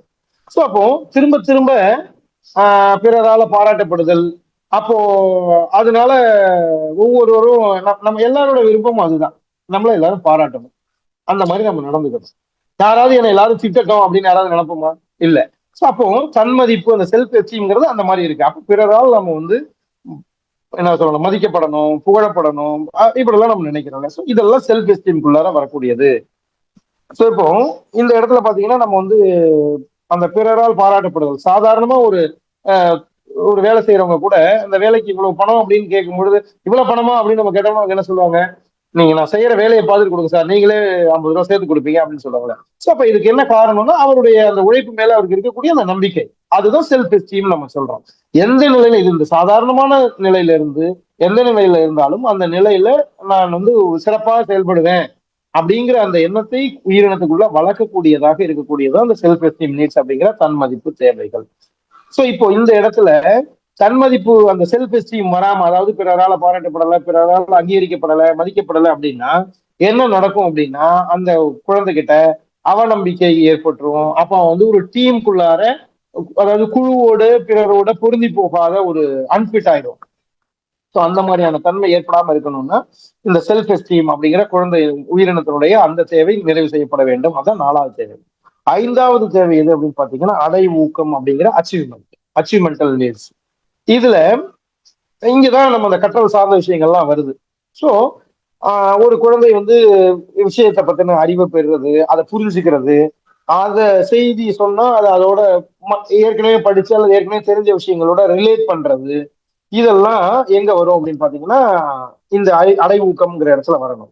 சோ ஒரு செயலை எப்படி செய்யணும், இப்போ நம்ம சின்ன குழந்தையா இருக்கும்போது கத்துக் கொடுப்போம். பிரஷ் பண்ணணும்னா இப்படி பிரஷ் பண்ணு, இப்படி உன்னுடைய நீட்ஸ் எல்லாம், பிசிக்கல் நீட்ஸ் எல்லாம் இப்படி செய்யணும், இப்படி நம்ம இதெல்லாம் சொல்றோம் இல்லையா அந்த குழந்தைக்கு. இதெல்லாம் நம்ம உடல் சார்ந்த தேவைகள்ல இருந்து அந்த குழந்தையை பழக்கப்படுத்துறோம். இந்த மாதிரியான விஷயங்கள்ல இருந்து ஆரம்பிச்சு கற்றலுடைய உயர்நிலை அடைவது வரையிலும் இந்த அடை ஊக்கம் அப்படிங்கிறது அந்த குழந்தைகிட்ட செயல்பட்டுக்கிட்டே இருக்கும். அதை தான் நம்ம என்ன சொல்றோம் அப்படின்னா அடை ஊக்கம் அப்படின்னு சொல்றோம். இதை புரிந்து கொள்ளும் தேவையாக இந்த தேவை இருக்கிறது. அதாவது இந்த அடைவு தேவை அப்படிங்கிறது பாத்தீங்கன்னா அறிவுசார் தேவை அப்படின்னு நம்ம சொல்றாங்க. இது வந்து இது எது ரிலேட்டடா இருக்கு அப்படின்னா நாலேஜ் ரிலேட்டடா இருக்கக்கூடிய ஒரு தேவை. ஸோ அப்போ இந்த தேவையை நாம அறிவுசார் தேவை அப்படின்னு சொல்றோம். இந்த அடை ஊக்கம் அப்படிங்கிற அச்சீவ்மெண்டல் நீட்ஸ், அறிவை அடைவது அப்படிங்கிற அர்த்தத்துல அதை நம்ம சொல்றோம் இல்லையா. சரி, அடுத்து ஆறாவது பாத்தீங்கன்னா அழகுணர் தேவை என்கின்ற ஆஸ்தெட்டிக் நீட்ஸ். இந்த ஆஸ்தெட்டிக் நீட்ஸ் அப்படிங்கிறது பாத்தீங்கன்னா நம்மகிட்ட இருக்கக்கூடிய அந்த கவிதை எழுதுறது, கதை எழுதுறது, கட்டுரை எழுதுறது, இலக்கியம் புனைதல், இந்த மாதிரியான மாற்றங்கள்லாம் இருக்கு இல்லையா. அதே மாதிரி இந்த ஒரு டிக்னிட்டியை ஃபாலோ பண்றது, ஒரு ஆர்டர்லினஸை ஃபாலோ பண்றது, கிளீன்லினஸை ஃபாலோ பண்றது, இதெல்லாம் சொல்லுவோம். சில பேர் இப்படி இருப்பாங்க. ஏன்னா அவங்க கிட்ட அந்த அழகுணர் ஆற்றல் இருக்கும். அந்த ஆஸ்தெட்டிக் சென்ஸ் அப்படிங்கிறது அவங்கள்ட்ட இருக்கும். அதை தான் நம்ம என்ன சொல்லுவோம்னா எஸ்தெட்டிக் சென்ஸ் இருக்கிறவங்கள இது ஒரு தேவையாக இருக்கிறது. ஆனா இந்த ஆறாவது தேவையான அழகுணர் தேவையில மிக தெளிவா மாஸ்லோ ஒன்று சொல்றாரு. என்ன சொல்றாருன்னா இதுக்கு முன்னாடி இருக்கிற அந்த 5 தேவைகள்லாம் இருக்கு இல்லையா, அதுலயும் குறிப்பா இருக்கக்கூடிய அந்த முதல் 3 தேவை, அப்புறம் இருக்கிற 4-5 தேவை, இந்த தேவைகள்லாம் நிறைவு பெறலைன்னா இந்த தேவையினால ஒரு பிரயோஜனம் இல்லை அப்படின்றது அவருடைய கருத்தா இருக்கு. அதாவது இந்த அழகுணர் தேவை கீழ்நிலையில இருக்கக்கூடிய அடிப்படை தேவை நிறைவேறாத போது இந்த தேவை அங்க வரவே வராது. இந்த இப்படி ஒரு தேவைக்கான சூழ்நிலையே அங்க வராது. இப்போ எனக்கு போதிய அளவுல எனக்கு எல்லாம் கிடைச்சது. உடல் சார்ந்த நம்ம முன்னாடி சொன்னோம் இல்லையா, உணவு, தண்ணீர், ஆக்சிஜன், உறக்கம்னு என்னென்னமோ சொன்னோம். ஸோ அதெல்லாம் எனக்கு கிடைச்சிருச்சு. அடுத்தது நான் சேஃப்டி அண்ட் செக்யூரிட்டியா ஃபீல் பண்றேன். சேஃப் அண்ட் செக்யூரா நான் இருக்கேன். அந்த பாதுகாப்புக்கு எனக்கு இருக்கு. எனக்கு அன்பு காட்டுறதுக்கு, பரிவு கொடுக்கறதுக்கு, என்னை சமூகத்துல குடும்பத்துல ஒருவரா ஏற்றுக்கொள்வதற்கு எல்லாரும் இருக்கிறாங்க. என்னோட செல்ஃப் எஸ்டீம், சுதந்திரம், தன்னம்பிக்கை இதெல்லாம் எனக்கு இருக்கு. பிறர் என்னை பாராட்டுறாங்க.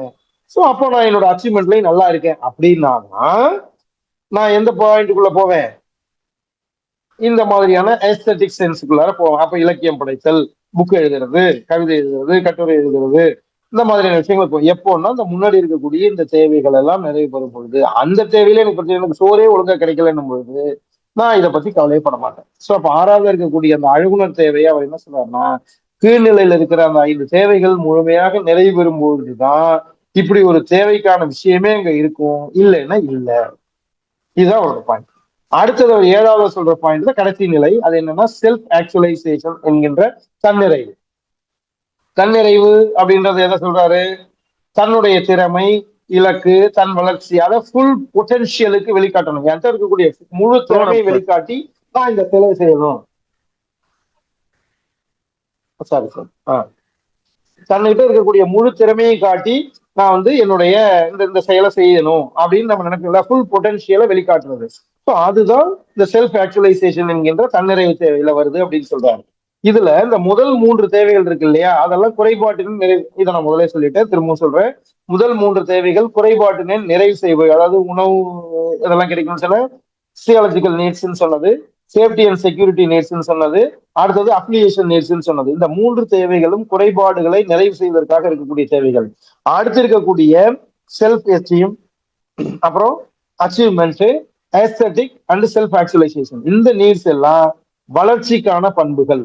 வளர்ச்சிக்கான இதை ஊக்குவிச்சு மனிதனுடைய பண்புகளை ஃபுல் ஃபிளட்ஜ்டு ஹியூமானிட்டியாக வருவதற்கு இந்த அடுத்து இருக்கக்கூடிய அதாவது 4, 5, 6, 7 இந்த 4 தேவைகளும் அந்த நிலைக்கு உருவாக்குகிறது. அதை நம்ம என்ன சொல்றோம், growth ஆர் பீயிங் நீட்ஸ் அப்படின்னு சொல்றோம். growth வளர்ச்சிக்காக அல்லது இந்த நிலையை அடைவதற்கான being a good person in the society, being a good leader in the society, whatever it may be. So அந்த மாதிரியான நிலையை அடைய செய்வதற்கான தேவைகளாக இருக்கக்கூடிய தேவைகளை இந்த 4 தேவைகளாக இருக்கிறது அப்படின்னு சொல்றாரு. இதுதான் அவர் சொல்லி இருக்கக்கூடிய அந்த 7 தேவைகளுக்கான விளக்கம். இப்ப இந்த மாஸ்லோவினுடைய தேவைப்படிநிலை கோட்பாடு என்கின்ற அந்த ஹைராரிக்கல் நீட்ஸ் தியரியோட எஜுகேஷனல் இம்ப்ளிகேஷன்ஸ், கல்வியில இது என்ன தாக்கத்தை ஏற்படுத்துகிறது அப்படின்னு பார்த்தோம்னா, ஃபர்ஸ்ட் ஆசிரியர்கிட்ட இந்த விஷயம் ஒண்ணு இருக்கு. என்னன்னா, இந்த அடிப்படை தேவைகள் எந்த அளவுக்கு நிறைவேற்றிருக்கிறது அப்படிங்கறத ஆசிரியர் அளவிட வேண்டும். ஏன்னா அந்த அடிப்படை தேவைகளான உணவு, உடை இதெல்லாம் அவனுக்கு நிறைவேறலைன்னா அந்த குழந்தையால கல்வியில கவனம் செலுத்த முடியாது. இப்ப இதெல்லாம் நம்ம கருத்துல கொண்டுதான் நம்ம இப்ப வந்து காலை உணவு, மதிய உணவு, இந்த மாதிரி குழந்தைகள் வந்து அந்த உணவுன்ற அடிப்படை தேவை நிறைவேறணுன்றதுக்கு இந்த திட்டங்களை எல்லாம் நம்ம கொண்டு வந்திருக்கிறோம். சோ இப்ப அரசாங்கம் இதெல்லாம் செயல்படுத்துவதனுடைய நோக்கம் இந்த விஷயங்கள் தான். சரியா? சோ இப்ப அடிப்படை தேவைகள் நிறைவேறும் சூழல், வகுப்பறை ஆசிரியரின் அன்பு, உணர்திறன், இதெல்லாத்தையும் நம்ம புரிஞ்சுக்கணும். யார் அப்படின்னா, வகுப்பறையில ஆசிரியர் அவன்கிட்ட இதெல்லாம் இருக்கான்னு நம்ம எதிர்பார்க்கிறோம். ஆசிரியரோட அன்பும் அவனுடைய செயல்பாட்டுக்கு முக்கியமானது. வகுப்பறையில உகந்த சூழல், அதான் நம்ம சொன்ன பிறரால் ஏற்கப்படுதல். இங்க மாணவர்கள்ட்ட என்னவா இருக்கும் அப்படின்னு பார்த்தோம்னா, நம்ம டீச்சிங் பாயிண்ட் ஆஃப் வியூல பார்த்தோம்னா, சக மாணவர்கள் ஒரு மாணவனை புறக்கணிக்கிறாங்க அப்படின்னா அந்த மாணவனுக்கு அப்போ வந்து அதுல வந்து அவனுடைய அந்த தேவை, அதாவது சேஃப்டி அண்ட் செக்யூரிட்டி நீட்ஸும் அவனுடைய அப்ளிகேஷனல் நீட்ஸும் பாதிக்கப்படும். ஸோ இந்த ரெண்டும் பாதிக்கப்படும் பொழுது அந்த குழந்தையினுடைய பர்ஃபார்மன்ஸுக்கு பாதிப்பை ஏற்படுத்தும். ஸோ அப்போ இந்த தேவைப்படி நிலையில இருக்கக்கூடிய இந்த தேவைகள், இந்த முதல் 3 தேவைகள் இந்த மாதிரி பாதிப்பை ஏற்படுத்தும். அடுத்தது அந்த செல்ஃப் அச்சீவ் சொன்னோம் இல்லையா, வெற்றி அடுத்த நிலைக்கு குழந்தை இட்டு செல்லும். அப்போ அவனுடைய ஏற்கனவே செஞ்ச பர்ஃபார்மன்ஸை நம்ம பாராட்டும் பொழுது அவனுக்கு இன்னும் நல்லா செய்யணும் அப்படிங்கிற அந்த ஊக்கத்தை அது கொடுக்கும். அது செல்ஃப் அச்சீவ் நீட்ஸோட தொடர்புடையதா இருக்குது. அடுத்தது பாடத்திட்டம் சமூக தேவைகளுக்கு ஏற்ப இருக்க வேண்டும் அப்படின்னு சொல்றாரு. அது எதுக்காகன்னா, அடை ஊக்கம் சார்ந்த தேவைகள், அவனுடைய சமூகத்துக்கு என்ன தேவை இருக்கிறது, அதை அந்த குழந்தை எப்படி எதிர்ப்பு கொள்ளும் அப்படிங்கிறதெல்லாம் பாக்குறதுக்காக தான் அதை நம்ம சொல்லுவோம். அப்புறம் அவ்வப்போது குழந்தைக்கு ஃபீட்பேக் கொடுக்கறது, அவன் செஞ்ச செயலுக்கு உடனுக்குடன் ஃபீட்பேக் அப்படிங்கிற அந்த பின்னூட்டத்தை நம்ம கொடுக்கணும். அப்புறம் சேலஞ்சிங்கான சில செயல்பாடுகளை, அதே மாதிரி முயன்று அறிதல், அந்த ட்ரையல் அண்ட் எரர் சொல்லுவோம், அந்த மாதிரி அவங்க முயற்சி பண்ணி தெரிஞ்சுக்கக்கூடிய விஷயங்களை, இதையெல்லாமும் வளர்ச்சி தேவைகளுடன் இணைந்திருத்தல், அந்த நம்மளுடைய வகுப்பறை செயல்பாடுகள்ல இது சார்ந்தது. அவனோட சேலஞ்சிங்கான டாஸ்க் கொடுக்கறது, அவனை வந்து ட்ரையல் அண்ட் எரர் முறையில தெரிஞ்சு அவனை கண்டுபிடிச்சு செய்யக்கூடிய செயல்பாடுகள் கொடுக்கறது, இந்த மாதிரியான செயல்பாடுகள் எல்லாம் கொடுக்கும் பொழுது அது மாணவர்கள்ட்ட இன்னும் நிறைய தாக்கத்தை ஏற்படுத்தும். அதாவது வெற்றிகரமான ஒரு கல்வி சூழலை தரும் அப்படின்றது இவருடைய கருத்துல இருந்து வர்றது. இன்னொன்னு, மாணவர்களுக்கு ஏற்ப பல்வகை ஊக்கிகளை ஆசிரியர் பின்படுதல். நம்ம சொன்ன மோட்டிவ்ஸ ஒரே மாதிரியான ஊக்கியா இல்லாம பல வகையான டிஃப்ரெண்டான ஊக்கிகளை தருதல் அப்படின்னு சொல்லியிருக்கோம். அது மாதிரி இருந்தா அது வந்து மாணவர்கள்ட்ட ஒரு நல்ல ஒரு தாக்கத்தை ஏற்படுத்தும் அப்படின்னு சொல்லியிருக்கோம். ரைட்டா? அடுத்தது இதுதான் மாஸ்லோவோட தேவைப்படிகள். இன்னும் ஒண்ணு சொன்னோம் இல்லையா, அதாவது அவாவு நிலை அப்படின்னு சொன்னோம். அவாவு நிலை அப்படின்னா என்ன அப்படின்னா, ஆஸ்பிரேஷன், லெவல் ஆஃப் ஆஸ்பிரேஷன் அப்படின்னு நம்ம சொல்றோம். ஆஸ்பிரேஷன் நிலை. இந்த அவாவு நிலையோட தான் நம்மளுடைய இந்த வகுப்பு முடிய போகுது அப்படிங்கிற சந்தோஷத்தை முதல்ல சொல்லிடுறேன் உங்களுக்கு. யூ வில் பி ஹாப்பி அப்படின்னு நினைக்கிறேன். ரொம்ப நேரமா பேசிட்டு இருக்கா. சோ இப்ப இந்த அவாவு நிலை அப்படிங்கிற அல்லது விளைவு நிலை அப்படிங்கிற அந்த ஆஸ்பிரேஷன், லெவல் ஆஃப் ஆஸ்பிரேஷன் அப்படிங்கிறது பாத்தீங்கன்னா என்னது அப்படின்னு பாத்தீங்கன்னா, டெம்போ அப்படிங்கிற ஒரு டெபினேஷன் சொல்றாரு. அதாவது ஓரளவு பரிச்சயமான செயலை, ஏற்கனவே நம்ம வந்து ஃபெமிலியரா இருக்கக்கூடிய ஒரு செயலை செய்யும் போது அதுல நம்ம எந்த அளவுக்கு உயர் சாதனைகளை பெற விரும்புகிறோமோ அதுதான் அந்த செயல் பற்றிய நம்முடைய ஆஸ்பிரேஷனல் லெவல் அப்படின்னு சொல்றாரு. அவாவு நிலை அல்லது விளைவு நிலைன்னு சொல்றாரு. இந்த சொன்னவர் டெம்போ. இந்த அவாவு நிலை அல்லது விளைவு நிலை அப்படிங்கிற கான்செப்டை முதல்ல வரையறுத்து சொன்னவரும் இந்த டெம்போ தான். இதுக்காக அவாவு நிலை சோதனை அப்படின்னு ஒரு டிஏஜி அப்படின்னு ஒரு சோதனை இருக்கு. அந்த சோதனைக்கு பேரு லெவல் ஆஃப் ஆஸ்பிரேஷனல் டெஸ்ட். அது ஸோ இது பின்னாடி நம்ம பார்க்க போறோம். அந்த யூனிட் வரும்போது அதை டீச்சர்களை பார்த்துக்கலாம். ஸோ இப்போ எளிதில் அடையக்கூடிய இலக்குகளை நாம இலக்குகளா வச்சிருக்கோம் அப்படின்னா அது அவாவு நிலை அல்லது ஆஸ்பிரேஷன் லெவலுடைய குறைந்தபட்சம், அடிநிலை, கீழ்நிலை அப்படின்னு அதை தான் சொல்றோம். ஈஸியா அடையக்கூடிய அந்த கருத்துக்கள், அது அந்த லெவலை வந்து நம்ம வந்து அச்சீவ்மெண்ட் லெவல் கோலா வச்சோம்னா அது வந்து அடையும். ஸோ அப்போ ஒரு லெவலா இலக்கை உயர்த்தி நாம சாதனை படைக்க முயற்சி பண்றோம் அப்படின்னா that will be a higher level of aspiration அப்படின்னு சொல்றோம். அப்ப லெவல் ஆஃப் ஆஸ்பிரேஷன்ல குறைந்தபட்ச கீழ்நிலைங்கிறது ஈஸியான இலக்குகளை வச்சுக்கிறது, அடையிறதுக்கான இலக்குகளை வச்சுக்கிறது. இப்போ ஃபார் எக்ஸாம்பிள் நான் ஒரு பரீட்சையில சும்மா 20 மார்க் எடுத்திருக்கேன் அப்படின்னா, 100க்கு 20 மார்க் தான் எடுத்திருக்கேன்னா, அடுத்த தடவை நான் உடனே 100க்கு 90 மார்க் எடுக்கிறேன்னு வைக்காம, 20 மார்க்கா சரி ஒரு 25 மார்க் அடுத்த பரீட்சையில எடுப்போம், அல்லது 30 மார்க் எடுப்போம் அப்படின்னு வச்சுக்கிறது கீழ்நிலையில ஃபர்ஸ்ட் எளிதில் அடையக்கூடிய இலக்கு அது. இது இன்னும் கொஞ்சம் அப்படியே உயர்த்தி அடுத்த தடவை ஒரு 50 ஆக்கணும், அப்புறம் 70 ஆக்கணும், இப்படி நான் அந்த இலக்கை உயர்த்தும் பொழுதுதான் கடைசியா நான் எங்க போறேன் அப்படின்னா 100க்கு 100 எடுக்கணும் அப்படின்னு நினைக்கிறேன். அப்போ 0 அல்லது 10 அல்லது 20ன்ற அந்த நிலையில இருந்து நான் 100க்கு போறேன் இல்லையா, அதுதான் உயர்நிலை. ஸோ அப்போ இதுதான் அவர் சொல்றாரு, அந்த ஆஸ்பிரேஷன் அப்படிங்கிறது அந்த மாதிரி படிப்படியாக அந்த அவாவை அந்த விளைவை உயர்த்திட்டே போறதுதான் உயர்நிலை போறது. சோ இப்ப இந்த வெற்றி கிடைக்கும் பொழுது ஒவ்வொரு முறையும் வெற்றி கிடைக்கும் போதெல்லாம் என்னோட ஆஸ்பிரேஷன் அதிகமாகும். இப்ப நான் சொன்னேன் இல்லையா, 20 மார்க் எடுத்திருந்தேன், அடுத்த இலக்குல நான் என்ன நினைச்சேன், அட்லீஸ்ட் ஒரு 30 மார்க் எடுத்துடணும்னு நான் நினைக்கிறேன்.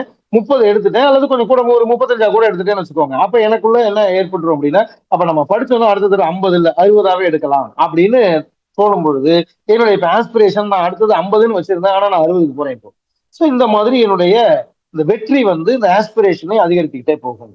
அதே மாதிரி சிறிய தோல்வி என்ன பண்ணிடும் அப்படின்னா பாதிப்பு ஏற்படுத்தும். அந்த இடத்துல என்ன தேவைப்படும் அப்படின்னா அதிகமான முயற்சி தேவைப்படும். ஃபார் எக்ஸாம்பிள் நான் 25 மார்க்ல இருந்துட்டு 20 மார்க்ல இருந்துட்டு 30க்கு இலக்கு வச்சுட்டு சப்போஸ் குறைஞ்சி 18 15ன்னு போயிட்டேன்னா அப்ப என்ன பண்ண வேண்டியிருக்கும்னா அடுத்த முறை கூடுதலான முயற்சி எடுக்க வேண்டியிருக்கும். சோ அதுவும் அங்க பார்க்கணும்.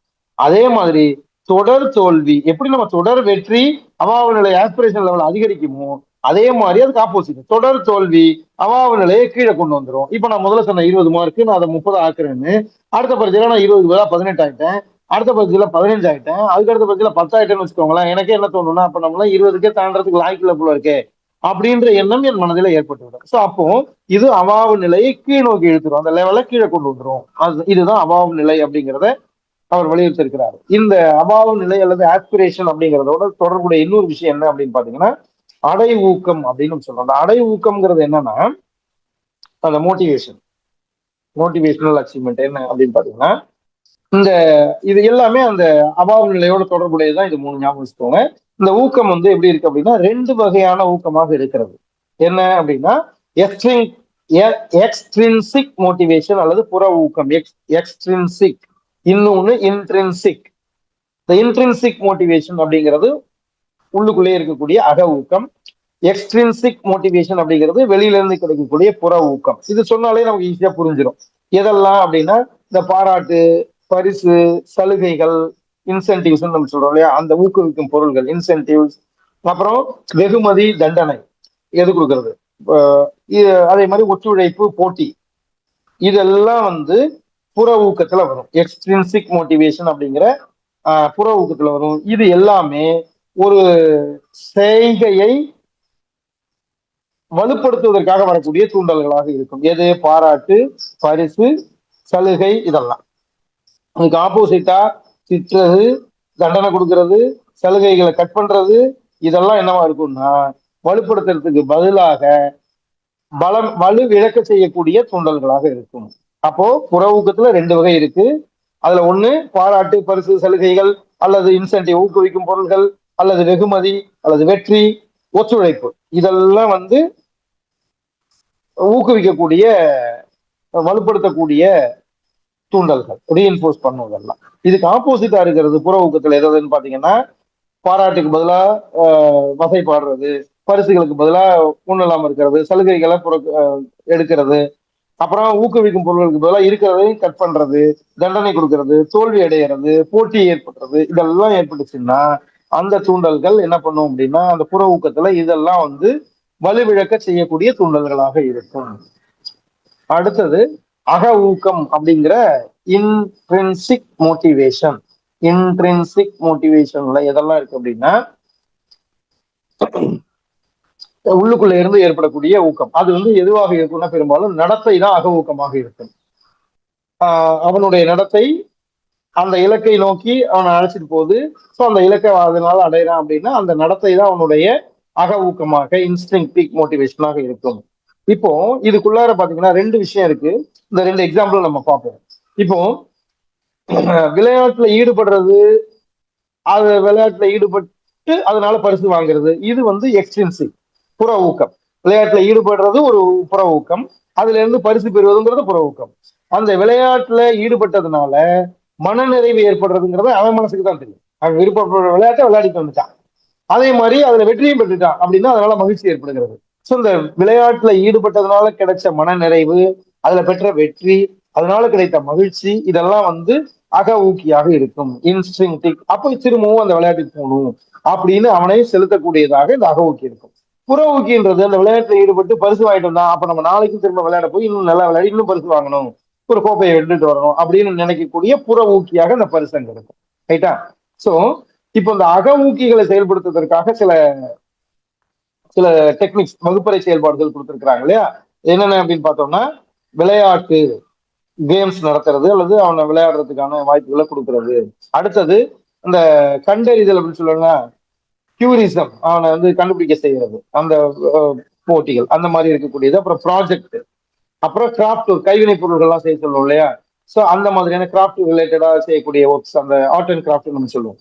இந்த மாதிரியான வகுப்பறை செயல்பாடுகள் அக ஊக்கிகளை மாணவர்களிடத்துல செயல்படுத்துவதற்காக வழிகளாக இருக்கும். இப்ப இதெல்லாம் செய்யும்பொழுது கிராஃப்ட் ஒர்க்கள் செய்யலாம், ப்ராஜெக்ட் ஒர்க் செய்யலாம் அப்படின்னும் பொழுது அது அவனுக்கு ஒரு மனநிறைவை தரக்கூடியதா, நல்லா செஞ்சிருக்கான் அப்படின்னா அதுக்கு அந்த ப்ராஜெக்ட், அதனாலதான் நம்ம இப்ப நம்மளுடைய மதிப்பீட்டு முறைகள்ல கூட நம்ம இந்த மாதிரி ப்ராஜெக்ட் இதுக்கெல்லாம் மதிப்பெண்கள் கொடுக்குறோம். அது அவனுடைய அக ஊக்கத்தை, அக ஊக்கியே அந்த இன்ஸ்டிங்டிக் மோட்டிவேஷனை நல்லா செயல்படணும் அப்படிங்கிறதுக்காக, அந்த மோட்டிவ்ஸை வழிபடுறதுக்காக நம்ம செய்யக்கூடிய செயல்பாடுகள்லாம் இதுல இருக்கு.